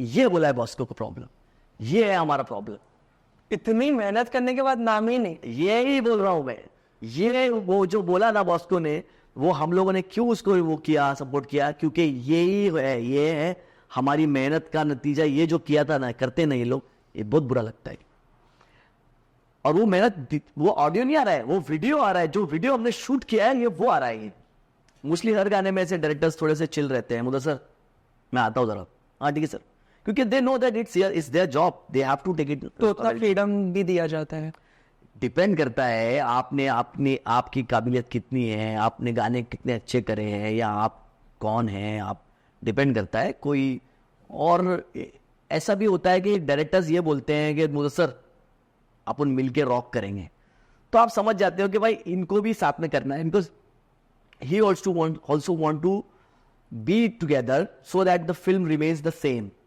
but sometimes it happens where there is a dream song, लड़का ख्वाब में चला गया, अब वो भाड़ में जाए, अब वो ख्वाब में वो क्लब में कैसा भी नाचे, ख्वाब में वो कैसा भी है, तो वो उसके बाद फिर Mudassar it's take it is your hand now I am going, क्योंकि उनको मालूम है ख्वाब में, अब वो सपने में चल रही कहानी, तो अब वो फिल्म का कंटिन्यूटी नहीं चल रहा वहां पर, जब वो कट होगा तब वो गाना खत्म होगा, फिर वो उसका कैरेक्टर स्टार्ट होगा. So it happens sometimes, and sometimes also the director wants to enjoy the filmmaking of dance and song, so that's why they always be there. It's like Rohit Shetty, they are always there with you. एक कैसे ले रहा है तू, sir ये ऐसा track कर रहा हूँ और फिर उसके बाद मैं कट करूँगा यहाँ तक आने के बाद, फिर एक रिवर्स में भी लूँगा, हाँ हाँ ठीक है, एक काम करते, एक टॉप भी लेते हैं, तो क्या होगा, ऐसा ऊपर देखेगा लास्ट में, ऐसे जब ट्रैक होने के बाद ना ऐसे ऊपर देखेगा. तो ये लोग ऐड करते हैं, तो इस ये जो ऐड करते हैं ये गिव एंड टेक होता है कि कुछ मैंने उनसे सीखा और उन्होंने भी कुछ हमसे लिया. तो ये बहुत ऐसे होते हैं जो डायरेक्टर्स होते हैं जो दे ऑलवेज, जैसे Nikhil Advani, he is always there during the songs, he is a fabulous director, but he always want to be in the song, he always want to be there to be with you, but they always know that this is choreographers work, it's there baby, that time the song is, they always say this is your baby now. तो उस वजह से आपने हमको इतना trust किया और बाद में फिर नाम नहीं दिया, तो वो बुरा लगता है. It's not everywhere, it's at some places, but there are. अभी हाल ही में मैंने एक फिल्म करी थी, वहाँ पर भी मेरे बहुत झगड़े हुए. मैंने बोला मेरा नाम नहीं दोगे तो मैं कंप्लेन कर दूंगा. अरे नहीं ऐसा नहीं है मुदस्सर भाई, ऐसा नहीं है, मैं बात करता हूँ, मैं बात करती हूँ, मैं बात करता हूँ. और फिर वो लड़ाई करी मैंने कितनी दिन तक. मैंने बोला अरे भाई दूसरा गाना आ गया उसमें भी नाम नहीं है. अरे सर मैं क्या बोलूँ सर, मैंने इनको बोला था. अरे यूट्यूब पे तो है ना नीचे. अरे मैंने बोला भाई यूट्यूब में नीचे रखने से तो क्या होगा, यूट्यूब में तो नीचे स्पॉट बॉय और सबका भी नाम है, तो वो तो उसमें क्या प्रॉब्लम है. बट ये जो आप विजुअल देख रहे हो तो मैंने दिया ना, जो ये विजुअल आ रहा है ये तो मैंने दिया ना, तो ये विजुअल में मेरा नीचे नाम क्यों नहीं है. फिर लास्ट में मुझे ऐसा बोलने में सर ऐसा ही होता आया है, नहीं दिया उन लोगों ने. कितना मैंने किया, नहीं देने का था, नहीं देने का था, उन लोगों ने नाम नहीं दिया. तो उस टाइम पे अपने आप को कैसे दिलासा देते हो कि ठीक है कोई नहीं, बैड फेस था चला गया, अभी नेक्स्ट फेस में दिलासा नहीं दे सकते? दे दिलासा क्या है, आपको कोई इज्जत अगर देता है तो आप तो उसको सराखों पे रखते हो, जब कोई इज्जत नहीं देता तो आप क्या करते हो, दूर हो जाते, दूर बस रहते. Simple simple. जब आपको कोई इज्जत नहीं दे रहा है तो फिर ठोकर ठोकर मारो ऐसे लोगों को. बट ऐसा नहीं हुआ है कि वो लोग वापस से दोबारा लाइफ में एंटर करने की कोशिश करते हो? फिर से इज्जत दे रहे तो फिर से हम फिर से इज्जत देंगे. हम बदला लेने वाली कौम थोड़ी है, हम फिर से इज्जत देंगे, तुम फिर से इज्जत दोगे, हम फिर से इज्जत देंगे. लेकिन अभी इस बार हमको याद रहेगा तो हम ये बात रखेंगे कि भाई तुमने पिछली बार हमको इज्जत नहीं दी थी, इस बार दोगे. बोले हाँ देंगे. पिछली बार कुछ और लोग थे हमारे साथ तो हम नहीं दे पाए, तो इस बार हम देंगे. और आप फिर से नहीं दोगे तो हम फिर से मुंह मोड़ लेंगे, हम फिर से बोलेंगे ठीक है तुमने फिर से इज्जत नहीं दी, कोई बात नहीं. ऐसा एनडीए कुछ साइन नहीं होता है, जैसे कॉर्पोरेट में एक एनडीए होता है, आप लोगों के इसमें एक एनडीए नहीं होता है कि? देखो क्या है, एनडीए होता है लेकिन उन लोगों की कुछ पॉइंट्स हैं जो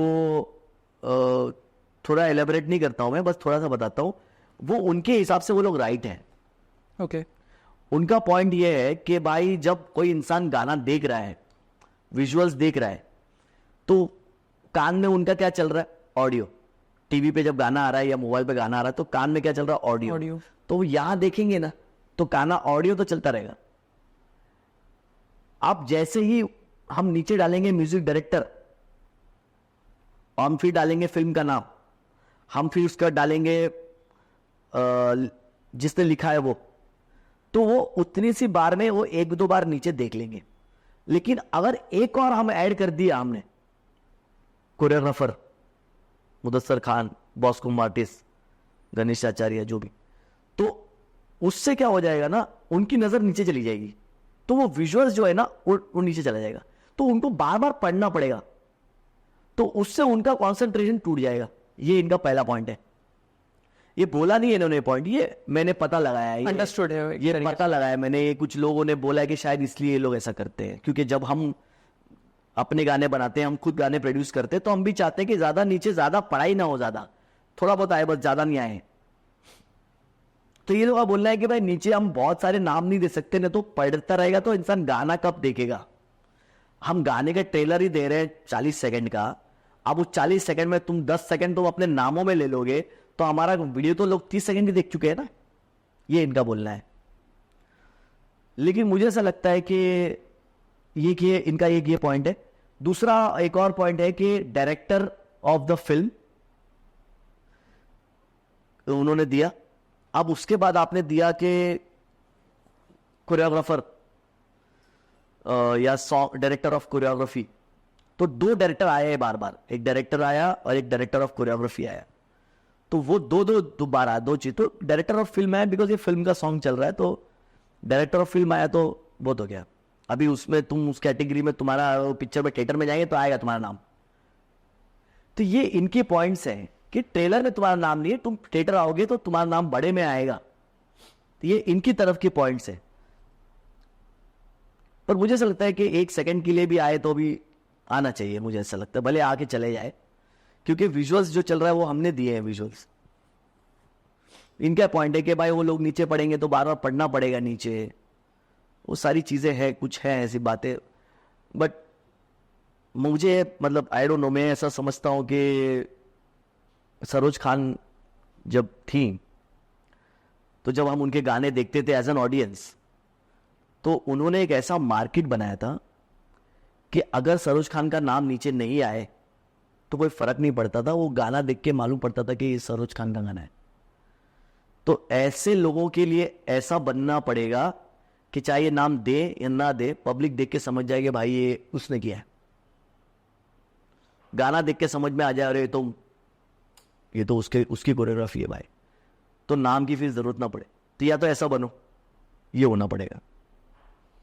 वियर्डेस्ट फैन इंटरेक्शन क्या हुआ है आज तक? वियर्डेस्ट फैन इंटरेक्शन हुआ है मेरे साथ के वियर्डेस्ट बहुत सारे हैं, उनमें से पॉजिटिव भी हैं और नेगेटिव भी हैं। पॉजिटिव ये है वो है कि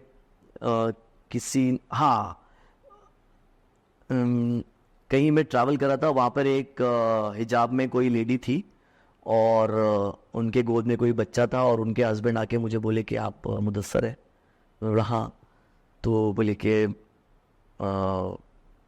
मेरी वाइफ से मिलाना है आपको, बहुत खुश हो जाएंगी वो, तो वो आपकी फ़ैन है। मैंने बोला अच्छा। तो तभी DID के काफ़ी 1-2 साल बाद, तो गुजरात में किधर, तो मैं वहाँ पर गया और वो उन्होंने बाकायदा अपना नकाब हटाया और बोली कि मैं आपकी बहुत शो देखती थी, आपकी मैं बहुत बड़ी फ़ैन हूँ। तो बोली मैं जब मेरा बच्चा पेट में था तब मैं आपका शो देखती थी। तो मैंने बोला अरे वाह क्या बात है, सो स्वीट ये वो। तो बोली आपको पता है मेरे बच्चे का नाम मैंने क्या रखी? मुदस्सर। तो मैं इतना मतलब मेरे लिए इतना बहुत ही खुशकिस्मती की बात थी। मैंने बोला दैट इज़ सो स्वीट कि यू नो, ऐसा लगा कि एक तरीके से कुछ तो अचीव कर लिया लाइफ में, कि लोग जान रहे हैं और लोग मेरे काम की कदर कर रहे हैं। देखिए अचीवमेंट दूसरी चीज़ है, इज्जत मिलना एक अलग अचीवमेंट है। इज्जत मिलना अलग अचीवमेंट है आपके लिए, ज़िंदगी में इज्जत है ना, तो इज्जत ऊपर वाला आपको इज्जत देगा ना, तो वो कहीं से भी दे सकता है आपको, कहीं से भी इज्जत दे सकता है आपको। एक छोटे वॉचमैन को भी इज्जत इतनी मिलती है, कोई सोसाइटी में कि बिल्डिंग का आदमी आके वॉचमैन को सलाम करता है, तो ऊपर वाला इस किसी को कहीं से भी इज्जत देता है। जिसको देना चाहता है वो उसको हर तरह कहीं ना कहीं से इज्जत देता ही है। तो आपकी ज़िंदगी में आपको इज्जत जो है, एक तरह के इज्जत को भी एक तरह से रिस्क समझना चाहिए आपको, कि कभी कभार होता है कि पैसे उतने नहीं मिलते लेकिन इज्जत बहुत ज़्यादा मिलती। जैसे मेरे को लाइफ में पैसे उतने नहीं मिले लेकिन इज्जत उससे कई करोड़ों गुना ज़्यादा मिली है, तो वो एक बहुत ज़्यादा इम्पॉर्टेंट चीज़ है। और इज्जत मिलने के साथ साथ आपको आपकी तकब्बर को मेंटेन करना पड़ता है कि आपको इज्जत मिली तो आपको झाड़ पे नहीं चढ़ना है, तो इज्जत आपको झाड़ पे चढ़ा सकती है बहुत जल्दी। अच्छा ये मेरा फैन है, अच्छा, तो आपको वहाँ पर संभालना होता है कि अगर आपको किसी ने इज्जत दी है तो आप और बड़े मत बनो, आप और छोटे हो जाओ। अच्छा ये तो मेरे लिए बहुत ही बड़ी सौभाग्य की बात है कि आपने मेरा नाम रख लिया मेरे अपने बच्चे का, मैं तो क्या ही हूँ मतलब, और आपने नाम रख लिया तो इससे तो मैं धन्य हो गया। तो ये आपको रखना है आपके दिल में ऐसा। ये पॉजिटिव साइड हो गया. Negative fan interaction. Negative fan direction ये होता है कि आपसे लोग जेलस हो जाते हैं कि ये जो कर रहा है ये मुझे अच्छा नहीं लग रहा है, मुझे बिल्कुल नहीं पसंद, मुझे इसकी शक्ल नहीं पसंद है, ये क्यों कोरियोग्राफी कर रहा है और ये क्यों इतना फेमस हो रहा है और ये क्यों इतना फिल्म इंडस्ट्री में और क्यों ये सलमान खान के पास काम कर रहा है और ये क्यों, मुझे नहीं पसंद है, ये मुझे ये पसंद ही नहीं है.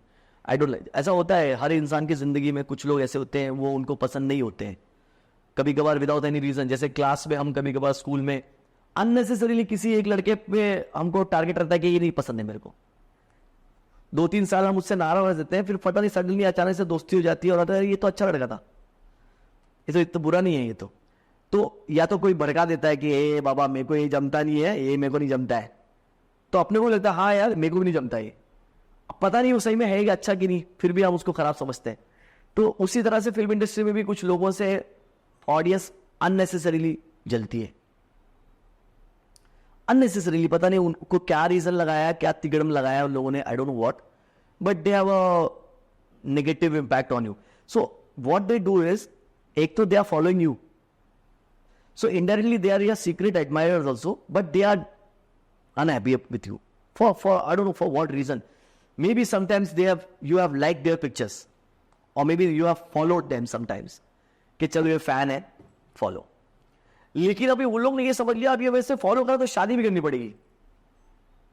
तो आप फॉलो करने के बाद आप उसको भाव नहीं दे रहे हो, तो वो बोले अच्छा तुमने फॉलो किया और अब तो मुझे भाव भी नहीं देते हो. बहुत गुस्सा रहा मुझे. एक टाइम पे इसने मुझे फॉलो किया था और आज ये मेरे को मतलब भाव भी नहीं दे रहा. तो so many different reasons they don't like you for, then they start to trouble you, then they plan to trouble you. So then they meet some people जिनके पास कुछ काम धंधा नहीं होता है और वो उनको बोलते हैं यार मुदस्सर खान का कुछ करे क्या, मुझे उसको ना पता, मुझे सबक सिखाना है उसको. वो मुदस्सर खान जो बॉम्बे में रहता है, हाँ ज्यादातर ये बॉम्बे के बाहर के लोग होते हैं, हाँ उसको मेरे को ना पता लगाना है, उसको सबक सिखाना है, मुझे कुछ तो करना है यार. उसका फेक आईडी बनाता हूं और उधर से ना मैं लड़कियों को परेशान करता हूं. तो इस तरह से सब कुछ स्टार्ट हुआ मेरी जिंदगी के 4 साल मुझे एक लड़के को ट्रैक करने में निकल गए और मैंने उसको मतलब बॉम्बे की सारी पुलिस लगा दी, सारे मेरे ताकत लगा दिया मैंने. भोपाल में था वो कहीं पे कोई गांव में, और उसने मेरा जीना आराम कर दिया था because he was a big fan of me. And suddenly when he got my number, how he got some of my assistants number, मेरे ऑफिस में जो लड़की काम करती थी तो वहाँ का नंबर मिल गया उसको. तो उसने उसको फ़ोन करके थोड़ी बहुत अपशब्द बोल दिए गंदे गंदे, ताकि मैं भड़कूं और मैं उसको कॉल करूं. तो उसके बाद उसने मुझे फ़ोन किया और मुझे, हेमा नाम था उसका, हेमा ने मुझे फ़ोन किया. हेमा ने बोला सर एक लड़का मुझे बहुत गाली दी है, गंदी गंदी बातें कर रहा. मैंने बोला हेमा नंबर दे उसका. मैंने फ़ोन लगाया और मैंने जो शुरू किया, उसने बोला हेलो भाई आई am a big fan of you. और उसके बाद मैंने जो गालियाँ शुरू की उसके ऊपर बरसाते, मैंने 15-20 मिनट नहीं, 1 मिनट तक मैंने कंटिन्यूस उसको गालियाँ, रुका ही नहीं मैं. डर नहीं लगा कि कभी वो वॉइस रिकॉर्ड कर रहा हो? तो लेकिन फिर आप जैसे बोल रहे हो नेगेटिव, फिर से नेगेटिव आपके बारे में अफवाह. आपके कोई अपने हैं जिसको कोई गाली देगा, वो बर्दाश्त नहीं हो बात सकता. तुम किया, तेरे को तो मैं छोड़ूंगा मैं, तू किसको भी जाके बोल, पुलिस में बोल, कहीं भी बोल. तूने कैसा मेरे ऑफिस में काम करने वाली बेचारी औरत को तूने गंदी बातें बोली है, तेरे को तो मैं छोड़ूंगा ही नहीं. परमिशन हो तो मैं ठोक भी दूं तेरे को, है कि नहीं? पता सही. एक औरत को तू उल्टा बोलेगा तो मैं क्या चुप बैठूंगा?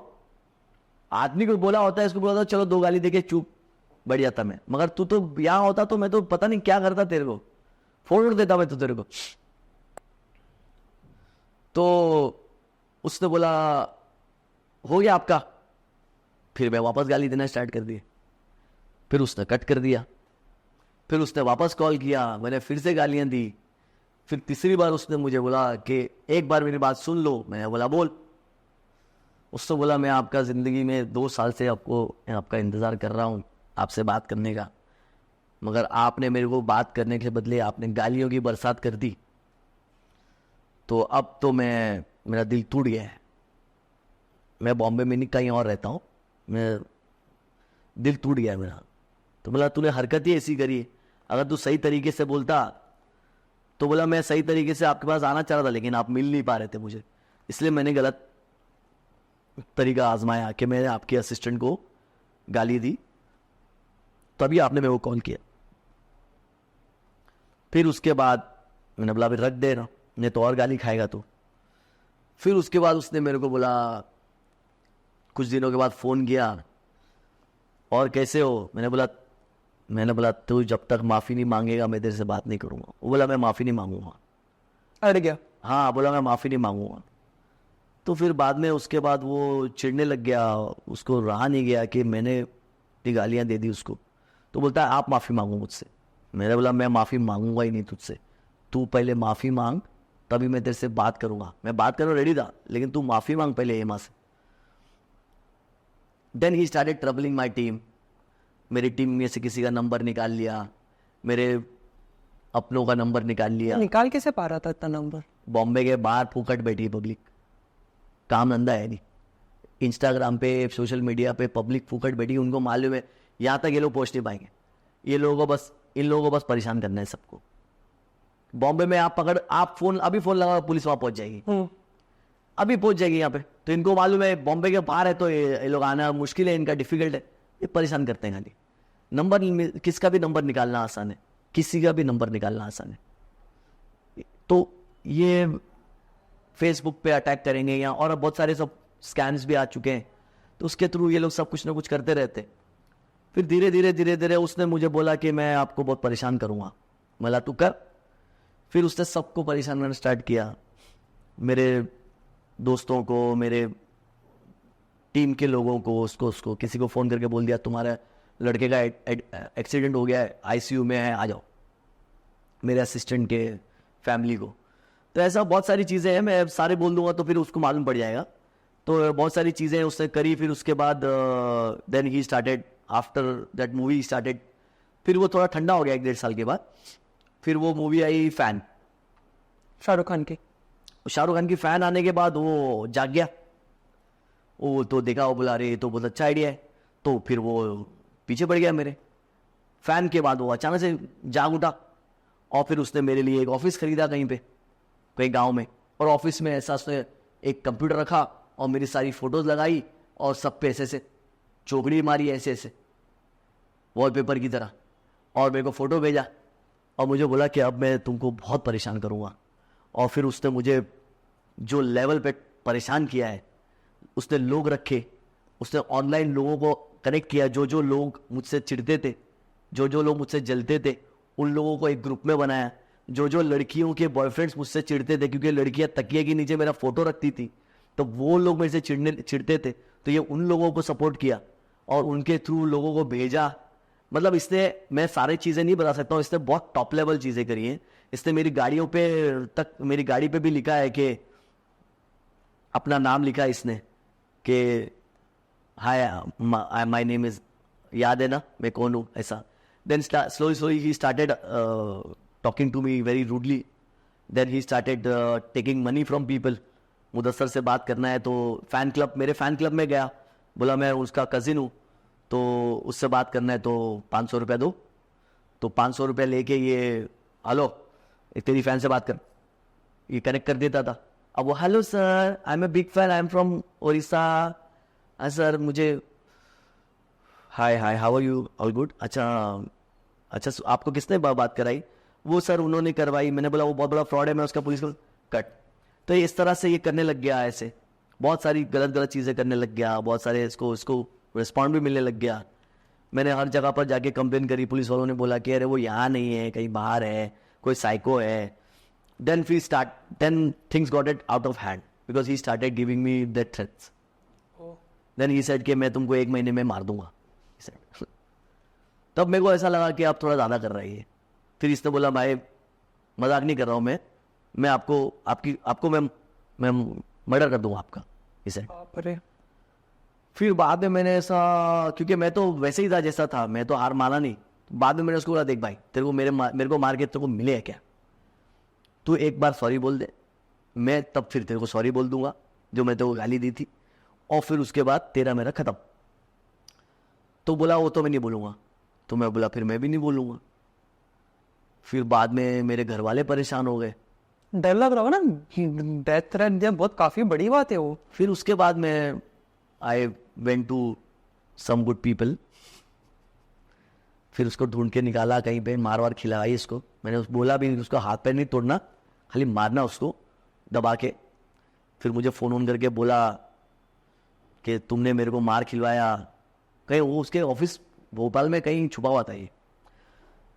तो उसके कुछ लोग ऐसे भी थे जो एक आध ऐसे जो अभी भी हैं कहीं ना कहीं परेशान करते रहते हैं। Because when I got married to her, तो ये लोग और ज़्यादा एक्टिव हो गए क्योंकि आग लग गई इनकी, तो ये और थोड़े हो गए। बट आई डोंट, मैं डरता नहीं किसी से। लेकिन आपको डर नहीं लगा हेट कमेंट्स आए या फिर बोला गया है कि कन्वर्ट करने फिर? नहीं, ये बहुत सैड चीज़ है क्योंकि आपको एक तरह से कोई गाली दे रहा है पीठ पीछे, तो ये जो इस पे दे रहा है, इंस्टा पे दे रहा है, कहीं पे भी दे रहा है, तो एक तरह की ये डायरेक्ट ही है एक तरह का ये। तो ये बहुत सैड चीज़ है कि इसके ऊपर कार्रवाई नहीं होती है। मुझे लगता है कि मुंबई पुलिस इसके ऊपर लगी हुई है। हमारी साइबर क्राइम्स जो है वो बहुत स्ट्रांग है। They are trying to come up with इंशाल्लाह वेरी सून इसके ऊपर होगा काम कि ऑनलाइन अब्यूज़ के ऊपर है, एक बहुत बड़ा रैकेट है जो पकड़ते हैं लोग और उसके ऊपर वर्क किया जाता है। लेकिन वो अभी धीरे धीरे हो रहा है। वो अभी तो अगर ऐसा पहले होता तो मतलब इतना नहीं, बट अभी ऑब्वियसली अगर मैं अभी किसी के नाम की कंप्लेन करूं कि कोई मुझे ज़्यादा परेशान कर रहा है, ऑनलाइन मुझे थ्रेट्स दे रहा है, तो पुलिस पकड़ लेती है उनको। ये तो थ्रेट्स के ऊपर हो गया। व्हाट इफ अगर किसी ने आपके साथ साइबर फ्रॉड कर दिया हो कि आपसे एक ऐड करवाने के लिए या एक प्रोडक्ट के लिए आपसे अपफ्रंट पैसे ले लिया, ठीक है, और उसके बाद वो लोग रिस्पॉन्ड ही नहीं कर रहे, तो उस केस में क्या? साइबर कंप्लेंट भी रेज कर चुका है इंसान ने, तब क्या? पुलिस की तरफ से कुछ रिस्पॉन्स ही नहीं आ रहा। मेरे सामने, मेरे बहुत आसपास में ऐसा सिचुएशन हुआ है, इसके लिए मैं पूछ रहा हूँ। नहीं देखिए, ये तो जो छोटी चीज़ें हैं, ये चीज़ों में आपने भरोसा किया ही करना ही नहीं चाहिए था। आपको बोलना चाहिए था इधर आओ, मीटिंग करो, पैसा लो, कैश दो, ये सब होना चाहिए। ये इसमें कुछ तो फ्रॉड मिलेंगे ना आपको, कुछ लोग तो फ्रॉड मिलेंगे ना। आप सोचोगे सारे सबके सब दूध के दूल्हे हो, सारे महारथी बैठे हो, तो ऐसा नहीं होगा। कुछ लोग तो आपका पैसा खाएंगे ही ना। मेरा भी तो 20-22 लाख रुपए इंडस्ट्री ने खा लिया है मेरा। कहीं 2 लाख फंसा हुआ है, कहीं 3 लाख फंसा हुआ है, कहीं 40,000, कहीं 20,000, कहीं किसी ने बोला भाई अब 40,000 रुपये आप अगली फिल्म में ले लेना, चलो ठीक है। फिर किसी ने बोला भाई कोई वो बंद करके चला गया, कोई चल गया। ऐसे सभी किसी लोगों के तो करोड़ों में, दूसरे कोरियोग्राफर्स और इन सबके तो करोड़ों रुपए फ्रॉड हो गए होंगे। कोई आया वहाँ से दिल्ली से या कोई कहाँ से आया पिक्चर बनाने के लिए, सबको बोला भाई पिक्चर बना, और सबको पैसे सबके बोले मुदस्सर कोरियोग्राफ करोगे? हाँ करूँगा सर। ठीक है, कितना लोग? हाँ सर इतना लोग। ठीक है, 5 गाने का कितना? अरे इतना, चलो ठीक है डन, गाना शुरू करो। पैसे ही पैसे दिख रहे प्रोड्यूसर के पास। पिक्चर खत्म हुई सर, पैसा ऑफिस में आ जाना मंडे ऑफिस के ऑफिस बंद, कहाँ जाओगे आप? तो ऐसे तो कुछ तो लोग आपको फ्रॉड मिलेंगे ही मिलेंगे। आप रास्ते पे चलते हो तो खड्डे तो मिलेंगे ही। आप बोलोगे कि ये क्या बात हो गई, खड्डा मिल रहा है, ऐसा तो नहीं होगा। खड्डे को बाईपास करो जिंदगी में। You have to have some loss in your life. That's why you have to be alert, na? Because you are not living in a perfect world. Perfect world is not world. Perfect world is Jannat, is heaven. This is world. इम्तिहान देना है एक तरीके से यहाँ पे। हाँ ये तो है। ये परफेक्ट होता तो फिर कैसे मेरे बाल सफेद नहीं होते, कैसे मैं ओल्ड नहीं होता, कैसे हम कुछ ना कुछ डिफेक्ट कुछ ना कुछ होता रहता ना। परफेक्ट है। आपकी खुद परफेक्ट नहीं हो तो आप एक्सपेक्ट करोगे दुनिया परफेक्ट रहे, तो कैसे हो सकता है? जैसे उसने आपको डेथ थ्रेट दिया था, वैसे ही कभी ऐसा कुछ हुआ है, काला जादू या कुछ? मैं नहीं मानता हूँ इस सब में, क्योंकि मैं बहुत ही स्ट्रांग सोल हूँ। मैं I am thankfully very very very very strong soul. I don't eat or drink from anywhere. I don't eat or drink without taking God's name. I pray 5 times since last 5 years, and I am not scared of any of this bullshit.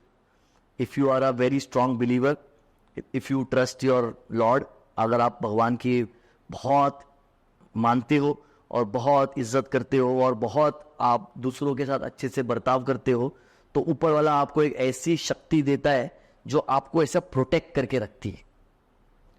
तो आपको जब कोई शक्ति protect कर रही होती है जो भगवान ने भेजी होती है, तो आपको कोई चाय में जहर भी मिला देगा ना, आप पी के निकल जाओगे, बोलेगा चलो मिलते हैं भाई, कुछ नहीं होगा आपको। मैं आपको बता रहा हूँ कितनी बार मुझे खानों में कुछ ना कुछ मिलाया गया होगा, मगर मैं आज आपके सामने बैठा हूँ। मुझे पता है ये बात, कहीं ना कहीं किधर ना किधर ऐसी जगह पर मैंने कुछ खा लिया होगा जिसमें कुछ ना कुछ मिलाया होगा। मैं कहीं पर गया भी था तो किसी ने मुझे बोला भाई तुम्हारे 4 साल पहले किसी ने खाने में कड़वा मिलाया था। बोला हाँ याद तो आ रहा है, कहीं पे कुछ कड़वा कड़वा था। तो बोले भाई तुम्हारे पे हुआ था, लेकिन कुछ हुआ क्या? मिला नहीं, कुछ हुआ तो नहीं। So I believe in it, but I know that I am a very strong soul, and if you are really take care of yourself, आप अच्छे लोगों में रहो, आप जबान अच्छी रखो, नाव दो, अपने आप को थोड़ा क्लीन रखो, आपकी एनर्जी, आपकी हेल्थ, आपकी पर्सनालिटी साफ सुथरी रहती है, तो आप जवान, आपकी जो माइक्रो ऑर्गेनिजम्स है वो बहुत पॉजिटिव रहती है, तो वो इन सब चीज़ों को दूर करती है, आने नहीं देती है। It works like an antivirus. तो ये सब चीज़ ज़रूरी है, मेंटल, फिजिकल, इमोशनल, स्पिरिचुअल, ये सब को आपको स्ट्रांग रखना पड़ता है। Because if you've started working with industry, you've started working with the biggest stars like Salman Khan, you have to be positive, you have to be strong, क्योंकि आपको मालूम है आज आपका ऊपर है, कल आप नीचे होगे, कल आपको काम नहीं मिलेगा, तो दिन है तो रात होगी ना, तो कल आपको काम नहीं मिलेगा, आप ये हो जाओगे, तो फिर तो आपकी तो बैंड बजेगी। तो आपको आपके अंधेरे के लिए अपने आपको तेल तो जमा करना पड़ेगा ना, दिया जलाने के लिए। अच्छा, एक वर्ड ऑफ एडवाइस जो भी अपकमिंग कोरियोग्राफर है, डांस डायरेक्टर है, जो ये पॉडकास्ट को देख रहे हैं, क्योंकि आप काफ़ी टाइम से इस फील्ड में हो, इस इंडस्ट्री में हो, और आपने बोले कुछ गलती हमने की थी, तो वो गलती वो ना करे। हाँ देखिए, गलतियाँ मुझे लगता है सबसे बड़ी इंसान की होती है। मैंने कुछ ऐसी गलतियां करी जो उतनी बड़ी नहीं थी। बड़ी गलतियां होती हैं कि आप आपके अपनों को, स्पेशली पेरेंट्स को, इज्जत ना दें।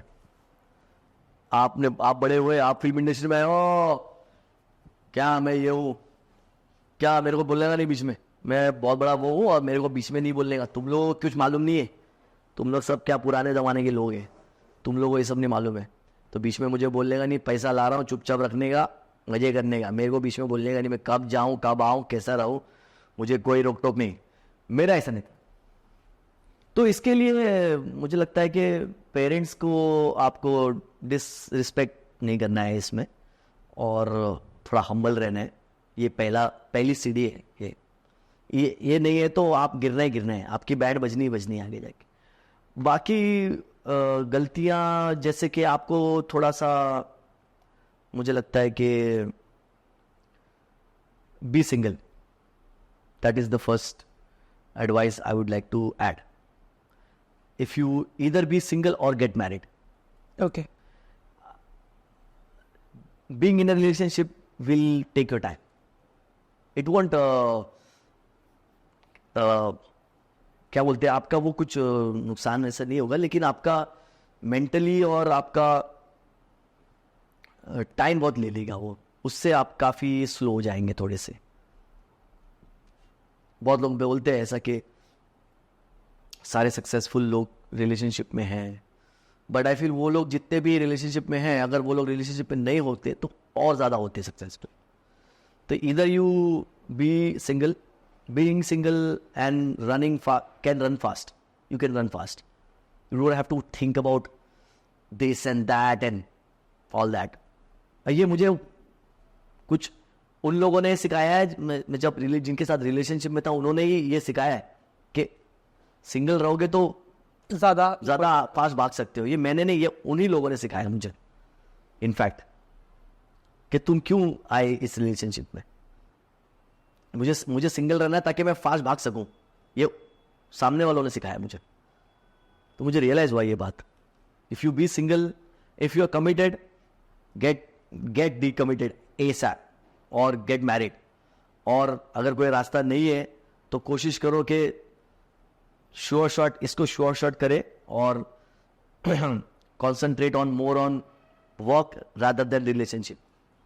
कि चलो ठीक है, आप रिलेशनशिप में आ गए, अब पता चला कि रिलेशनशिप में नहीं रहना चाहिए, तो एक काम करते हैं, अब इसके अंदर है ना थोड़ा रिलेशनशिप नहीं खेलते और काम पे ध्यान देते हैं. Let's focus on each other rather than together.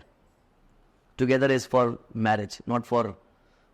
होता है नए ज़माने में लोगों ने लिव इन में मतलब बहुत कुछ सीखा है. हमारे इंडिया ने भी हॉलीवुड से बहुत सारी चीज़ें सीखी है, लेकिन what about the reality of India? Reality of Indian cinema is always working. वो हमेशा जीतती है. जो कहीं से छाप के करते हैं वो थोड़ा बहुत हिट होती है, हाँ, लेकिन जो ओरिजिनल फिल्म बनती है, ओरिजिनलिटी जो बनाते हैं, वो उसका एक अलग लॉन्ग लास्टिंग सक्सेस रहता है. तो उसी तरीके से ये जो रिलेशनशिप और ये सब हमने बाहर से सीखा है, तो ये बाहर की चीज़ थोड़ा टाइम ही रहती है ये. तो I think for me, I don't no, it's my thought, मैं अपना थॉट बोल सकता हूँ. तो मैं अपनी मर्जी का मालिक हूँ, तो मैं बोल सकता हूँ कि मेरे हिसाब से रिलेशनशिप, इंडस्ट्री में रिलेशनशिप आपको स्लो करती है. हाँ, आप एक दूसरे से दोस्त बन के रह सकते हो, या एक बेस्ट फ्रेंड, या आई डोंट नो, वो बोल सकते हो ऐसा. लेकिन about this getting physical and getting attached of so much emotions you are throwing inside each other's, your energy, you guys are exchanging so much, and you're crying all day, and you're like janam janam ka saath, and all that stupid kasme waade, all those things are actually making you slow. तो मुझे ऐसा लगता है कि if you're alone, if you're single and you have good friends, be it girl or boy, and they are good well-wishers, they can bloody push you in miles and miles of your life. Industry में सबसे ज़्यादा ये होता है कि connections बनाने पड़ते हैं. तो जो भी अपकमिंग कोरियोग्राफर्स है वो कनेक्शंस कैसे बना सकते हैं अपने आप को पब्लिक के? आप एग्जांपल देख लो ना. अक्षय कुमार मैरिड, अजय देवगन मैरिड, ठीक है, Shahrukh Khan married, Salman Khan single, no relationship. So either you be single or you get married. Nothing in between. Simple. You will run faster. All these successful people, see, either single or married. Mudassir भाई, upcoming choreographer को connections कैसे बना सकते हैं? वो काफ़ी ज़्यादा ज़रूरी होता है कनेक्शंस बनाना इंडस्ट्री में, तो वो कैसे बना सकते हैं?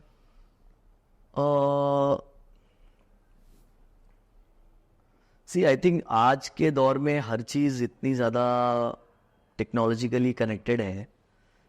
पहले ऐसा होता था कि आप बॉम्बे आओ तो ही तुम्हारा कुछ हो सकता है. अभी नहीं है वैसा. अभी कुछ हद तक है, लेकिन ज़्यादातर आपको एक बार तक आप पहुंच सकते हो. काफ़ी हद तक आप सक्सेस आपके खुद के शहर में ही पा सकते हो, क्योंकि अभी बहुत सारे साधन और बहुत सारी फैसिलिटीज़ स्मॉल टाउन्स में भी है, छोटे शहरों में भी है. तो अभी वो उतना मुश्किल नहीं है कि आपको बॉम्बे आने की ज़रूरी है, बॉम्बे आओगे तो ही कुछ बन पाओगे, ऐसा कुछ नहीं है. You have your computer, you have your music. सबसे पहले कोरियोग्राफर बनने से पहले you have to be a fabulous performer, fabulous dancer. You have to have an ability of teaching well. तुम पहले कोई म्यूज़िक पर अच्छी कंपोजिशन करो, वो कंपोजिशन दूसरों को सिखाना स्टार्ट करो, क्योंकि ज़रूरी नहीं है कि एक अच्छा डांसर एक अच्छा कोरियोग्राफर हो सकता है. तो आपको एक अच्छा डांसर से एक अच्छी कोरियोग्राफर की पहली सीढ़ी है वो क्रॉस करनी पड़ेगी. फिर उसके आपको ऐसा लगेगा कि अरे यार अब तो मैं बहुत अच्छा कोरियोग्राफर हो गया. Start taking workshops, start implementing your self in this kind of different platforms. वो आपके खुद के शहरों में करो, अपने आप को थोड़ा वहाँ पे मार्केट में लाओ. Then start learning about how to choreograph a song, design a song, shoot a song, design it in your own city, edit it. Choreography एक फील्ड नहीं है, choreography is related to everything. So आप वो you need to, if you want to choreograph in films, there's a different तरीका. You have to choreograph in shows is a different तरीका. Show के लिए आप अलग चीज़ें सीखो, लाइटिंग कैसी होती है, कॉस्ट्यूम्स कैसे होते हैं, एक पूरा का पूरा साइक्लोरामा अलग होता है शो में. You have to choreograph a music video. You have to have a directional mind of a story, plan the story. You have to choreograph a musical, different. तो पहले क्या था, कोरियोग्राफर मतलब फिल्म डायरेक्टर, फिल्म कोरियोग्राफर. अभी ऐसा नहीं है. There are different choreographers. They are much more bigger choreographer than me, and they are not in the film industry. They are something else. एक कोरियोग्राफर है कार्तिक राजा. He is a, you can say, he just choreographs in dance studios and he makes a small dance videos and he's really successful. It's very close friend of mine. काफ़ी जगहों पर मैंने उसको assistant as an assist भी लिया था and he's fabulous. He's a better performer than me and he has so much fan following. and एक choreographer है हिमांशु दुलानी, आपने उसके बारे में सुना हो. He is not in the film industry but he is fabulous. He is too famous. He is one of the finest dancer in India. एक लड़की है Akshara and she is another sensation of dance and these guys are not in the film industry as a choreographer. तो ज़रूरी नहीं है आप film industry के choreographer बनना चाहते. पहले खाली वही सक्सेस था, अभी इधर में भी सक्सेस आ चुका है. तो यू नीड टू नो कि आपको क्या पकड़ना है, आपको क्या पसंद है. आपको फिल्म में कोरियोग्राफी करनी है तो उधर पे फेम नहीं है इतना. ये तो मुझे इसलिए मिला क्योंकि हम जैसे लोगों ने वो DID या रियलिटी शो जैसे शोज किए हैं. But there are some bigger choreographers than me जिन्होंने कभी रियलिटी शो नहीं किया बट वो फेमस नहीं है ज़्यादा. तो फिल्म इंडस्ट्री की कोरियोग्राफी में ज़्यादा फेम नहीं मिलता है. फेम मिलेगा आपको आपके इंडिविजुअल प्लेटफॉर्म पर, जहां पर आप एक यूट्यूबर हो. Melvin Louis was one of my friend. He is another famous guy. He never choreographed in films. He is another choreographer who choreographs in another platform. तो डिपेंड करता है. आप आपके शहर से भी आगे बढ़ सकते हो. आपको कम्युनिटी को, आपके जैसे लोगों को जानने की ज़रूरत है कि वो लोग कहाँ मिलेंगे और कैसे अपने आप को पॉपुलर करना है. Everything so easy. YouTube is there, Instagram, Facebook. Just concentrate on what you're doing. आप अपनी कला के ऊपर कॉन्सेंट्रेट करो, फालतू टाइम पास बंद करो, खत्म. ओके. जो भी अपकमिंग कोरियोग्राफर है, अगर उनको आपके साथ काम करना है तो आपको कैसे रीच आउट कर सकते हैं? अपकमिंग कोरियोग्राफर्स मेरे साथ क्या काम करेंगे? कोरियोग्राफर आपसे सीखना चाहते हैं. I am what will I teach. मैं सिखाऊं कैसे उनको? सिखाता तो नहीं हूं मैं. सिखाना मैंने बंद कर दिया. पहले मेरी डांस क्लासेस हुआ करती थी तो मैं वहाँ पे सिखाता था. बट अभी तो मैं देर आर सम मेरी टीम में जो मेरे साथ काम करते हैं वो सब मेरे से सीखते ही हैं. मेरे assistants, they are choreographers and they are fabulous. They are better than some choreographers actually. मेरी टीम की जो तारीफें होती हैं इंडस्ट्री में, मेरी टीम में इलियास है, दर्शन है, प्रवीण है और गोविंद है और अमन है, चांदनी है, आर्या है, अंशु है. ये सब जो लोग हैं, ये लोग कोई कोरियोग्राफर से कम नहीं है. They have learn from me and they have started from their childhood and they are like fire. They are another energy. They can choreograph a song. They are that level. So already Abhishri, she is becoming a artist now. She is acting. She was also a fabulous choreographer in my team. So these guys are choreographers actually. तो they are, मतलब मैं वो जब मेरी team में होते हैं तो मैं काम करने में ऐसा लगता है कि मजा आता है. हाँ, हम हंसते हंसते काम करते हैं. तो कोई कोरियोग्राफर अगर मेरे साथ करना चाहता है तो वो पहले इनको रिप्लेस करे, फिर मैं सोचूंगा. आते हैं लोग ऐसे तो मैं उनको पहले इनसे मिलाता हूँ तो वो समझ जाते हैं कि हमको और सीखने की ज़रूरत है. ओके. लास्ट चीज़, पॉडकास्ट ख़त्म करने से पहले आपको हमें एक हुक स्टेप सिखाना होगा. हमारे व्यूवर्स जो भी देखेंगे, they are going to perform that एक हैशटैग चालू करते हैं हाँ। एंड वो हैशटैग के बेसिस पे आपको उसको रेट करना है ठीक है जब भी वो इंस्टाग्राम पे पब्लिश होगा। Done. तो शुरू करते हैं। चलो done. तो हटा के इनबॉक्स स्टूडियो में पहली बार मुदस्सिर भाई के साथ पूरे कैमरा इक्विपमेंट लाइटिंग के साथ एक हुक स्टेप परफॉर्म करने जा रहे हैं।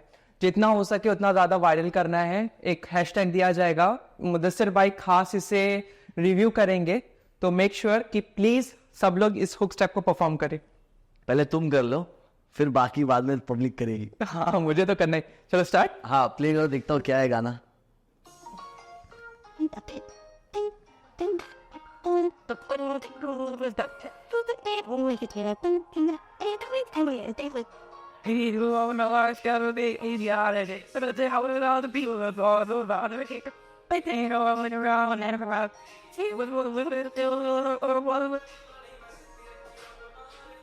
हाथ इधर, और इसको ऐसा रखना कि ये पियानो है, ओके ठीक है? तो ये बजाना और ऐसा आगे आना थोड़ा, खाली ऐसा ये हेड आगे आना। ओके तो 1 2 3, फिर 1 2 3, थोड़ा छोटा छोटा, ठीक है? ये लेना, फिर ये लेना, फिर ये लेना, ये लेना, ठीक है? ओके इसके बाद ये हाथ इधर लेना और ये हाथ यहाँ पे रखना और खींचना, ओके ठीक है? 5 6 7 8, 1 2 3 1 2 3 1 2 3 1 2 3, फिर ये हाथ यहाँ रखी, टिंग चाक टिंग चाक, चलना, खाली चलना है आपको, Okay. चलना है। चलते कैसे? ऐसे चलते हैं ना, हाँ चलना है। 5 6 7, ये 1 चक 2 चक, डांस नहीं करना है, Okay, sorry. चलना है। ये 1 1 चक 2 चक 3, हाँ ठीक है। ये हुक स्टेप करेंगे पब्लिक, पर तुम कर लो हुक स्टेप। मुझसे तो नहीं हो रहा है। ऐसे तुम खुद नहीं कर रहे हो और दूसरों को बोलोगे hook step। मुझसे ज्यादा अच्छा ना लोग इसके लिए होगा, हिट होगा। आज देखेंगे तब ना, ओके देखेंगे तो फॉलो। आप आगे, आप कर ये अकेले। Let's keep it between you and me, okay ठीक है, मजा आएगा। हाँ ये यहाँ लिया, ये यहाँ लिया, ठीक है? फिर उसके बाद ये इधर लिया, खींचा, ये यहाँ लिया, खींचा, ओके फिर इधर लिया, खींचा, फिर उसके बाद ये हाथ ऐसा लिया, घुमाया, ठीक है? Okay. और शोल्डर 1 2, ओके ठीक है? 1 2, शोल्डर उधर, okay shoulder shoulder. Okay dance वांस कभी किया नहीं लाइफ? नहीं क्या है मुझे मतलब डांस नहीं किया है। मुदस्सिर भाई आप इतना अच्छा ऐसे करा रहे हो, ऐसे आप करा रहे हो। 5 6 7 एंड 1 2 3 1 2 3 1 2 3, बॉडी नहीं हिलाने का। ओ सिर्फ ये ऊपर। हाँ 1 2 3 1 2 3 1 2 3 1 2 3, बॉडी नहीं हिलाने का। सॉरी 1 2 3 1 2 3 1 2 3 1 2 3, फिर आँख और ये, फिर आँख और ये, फिर ये, ठीक है? फिर हाथ खींचने का, हाथ खींचना है, हाथ खींचना है, हाथ खींचना है, फिर ये गोल करके शोल्डर शोल्डर, फिर ये रोल करके शोल्डर शोल्डर, ठीक है? लगाओ। बिस्मिल्लाह। हाँ 1 2 3,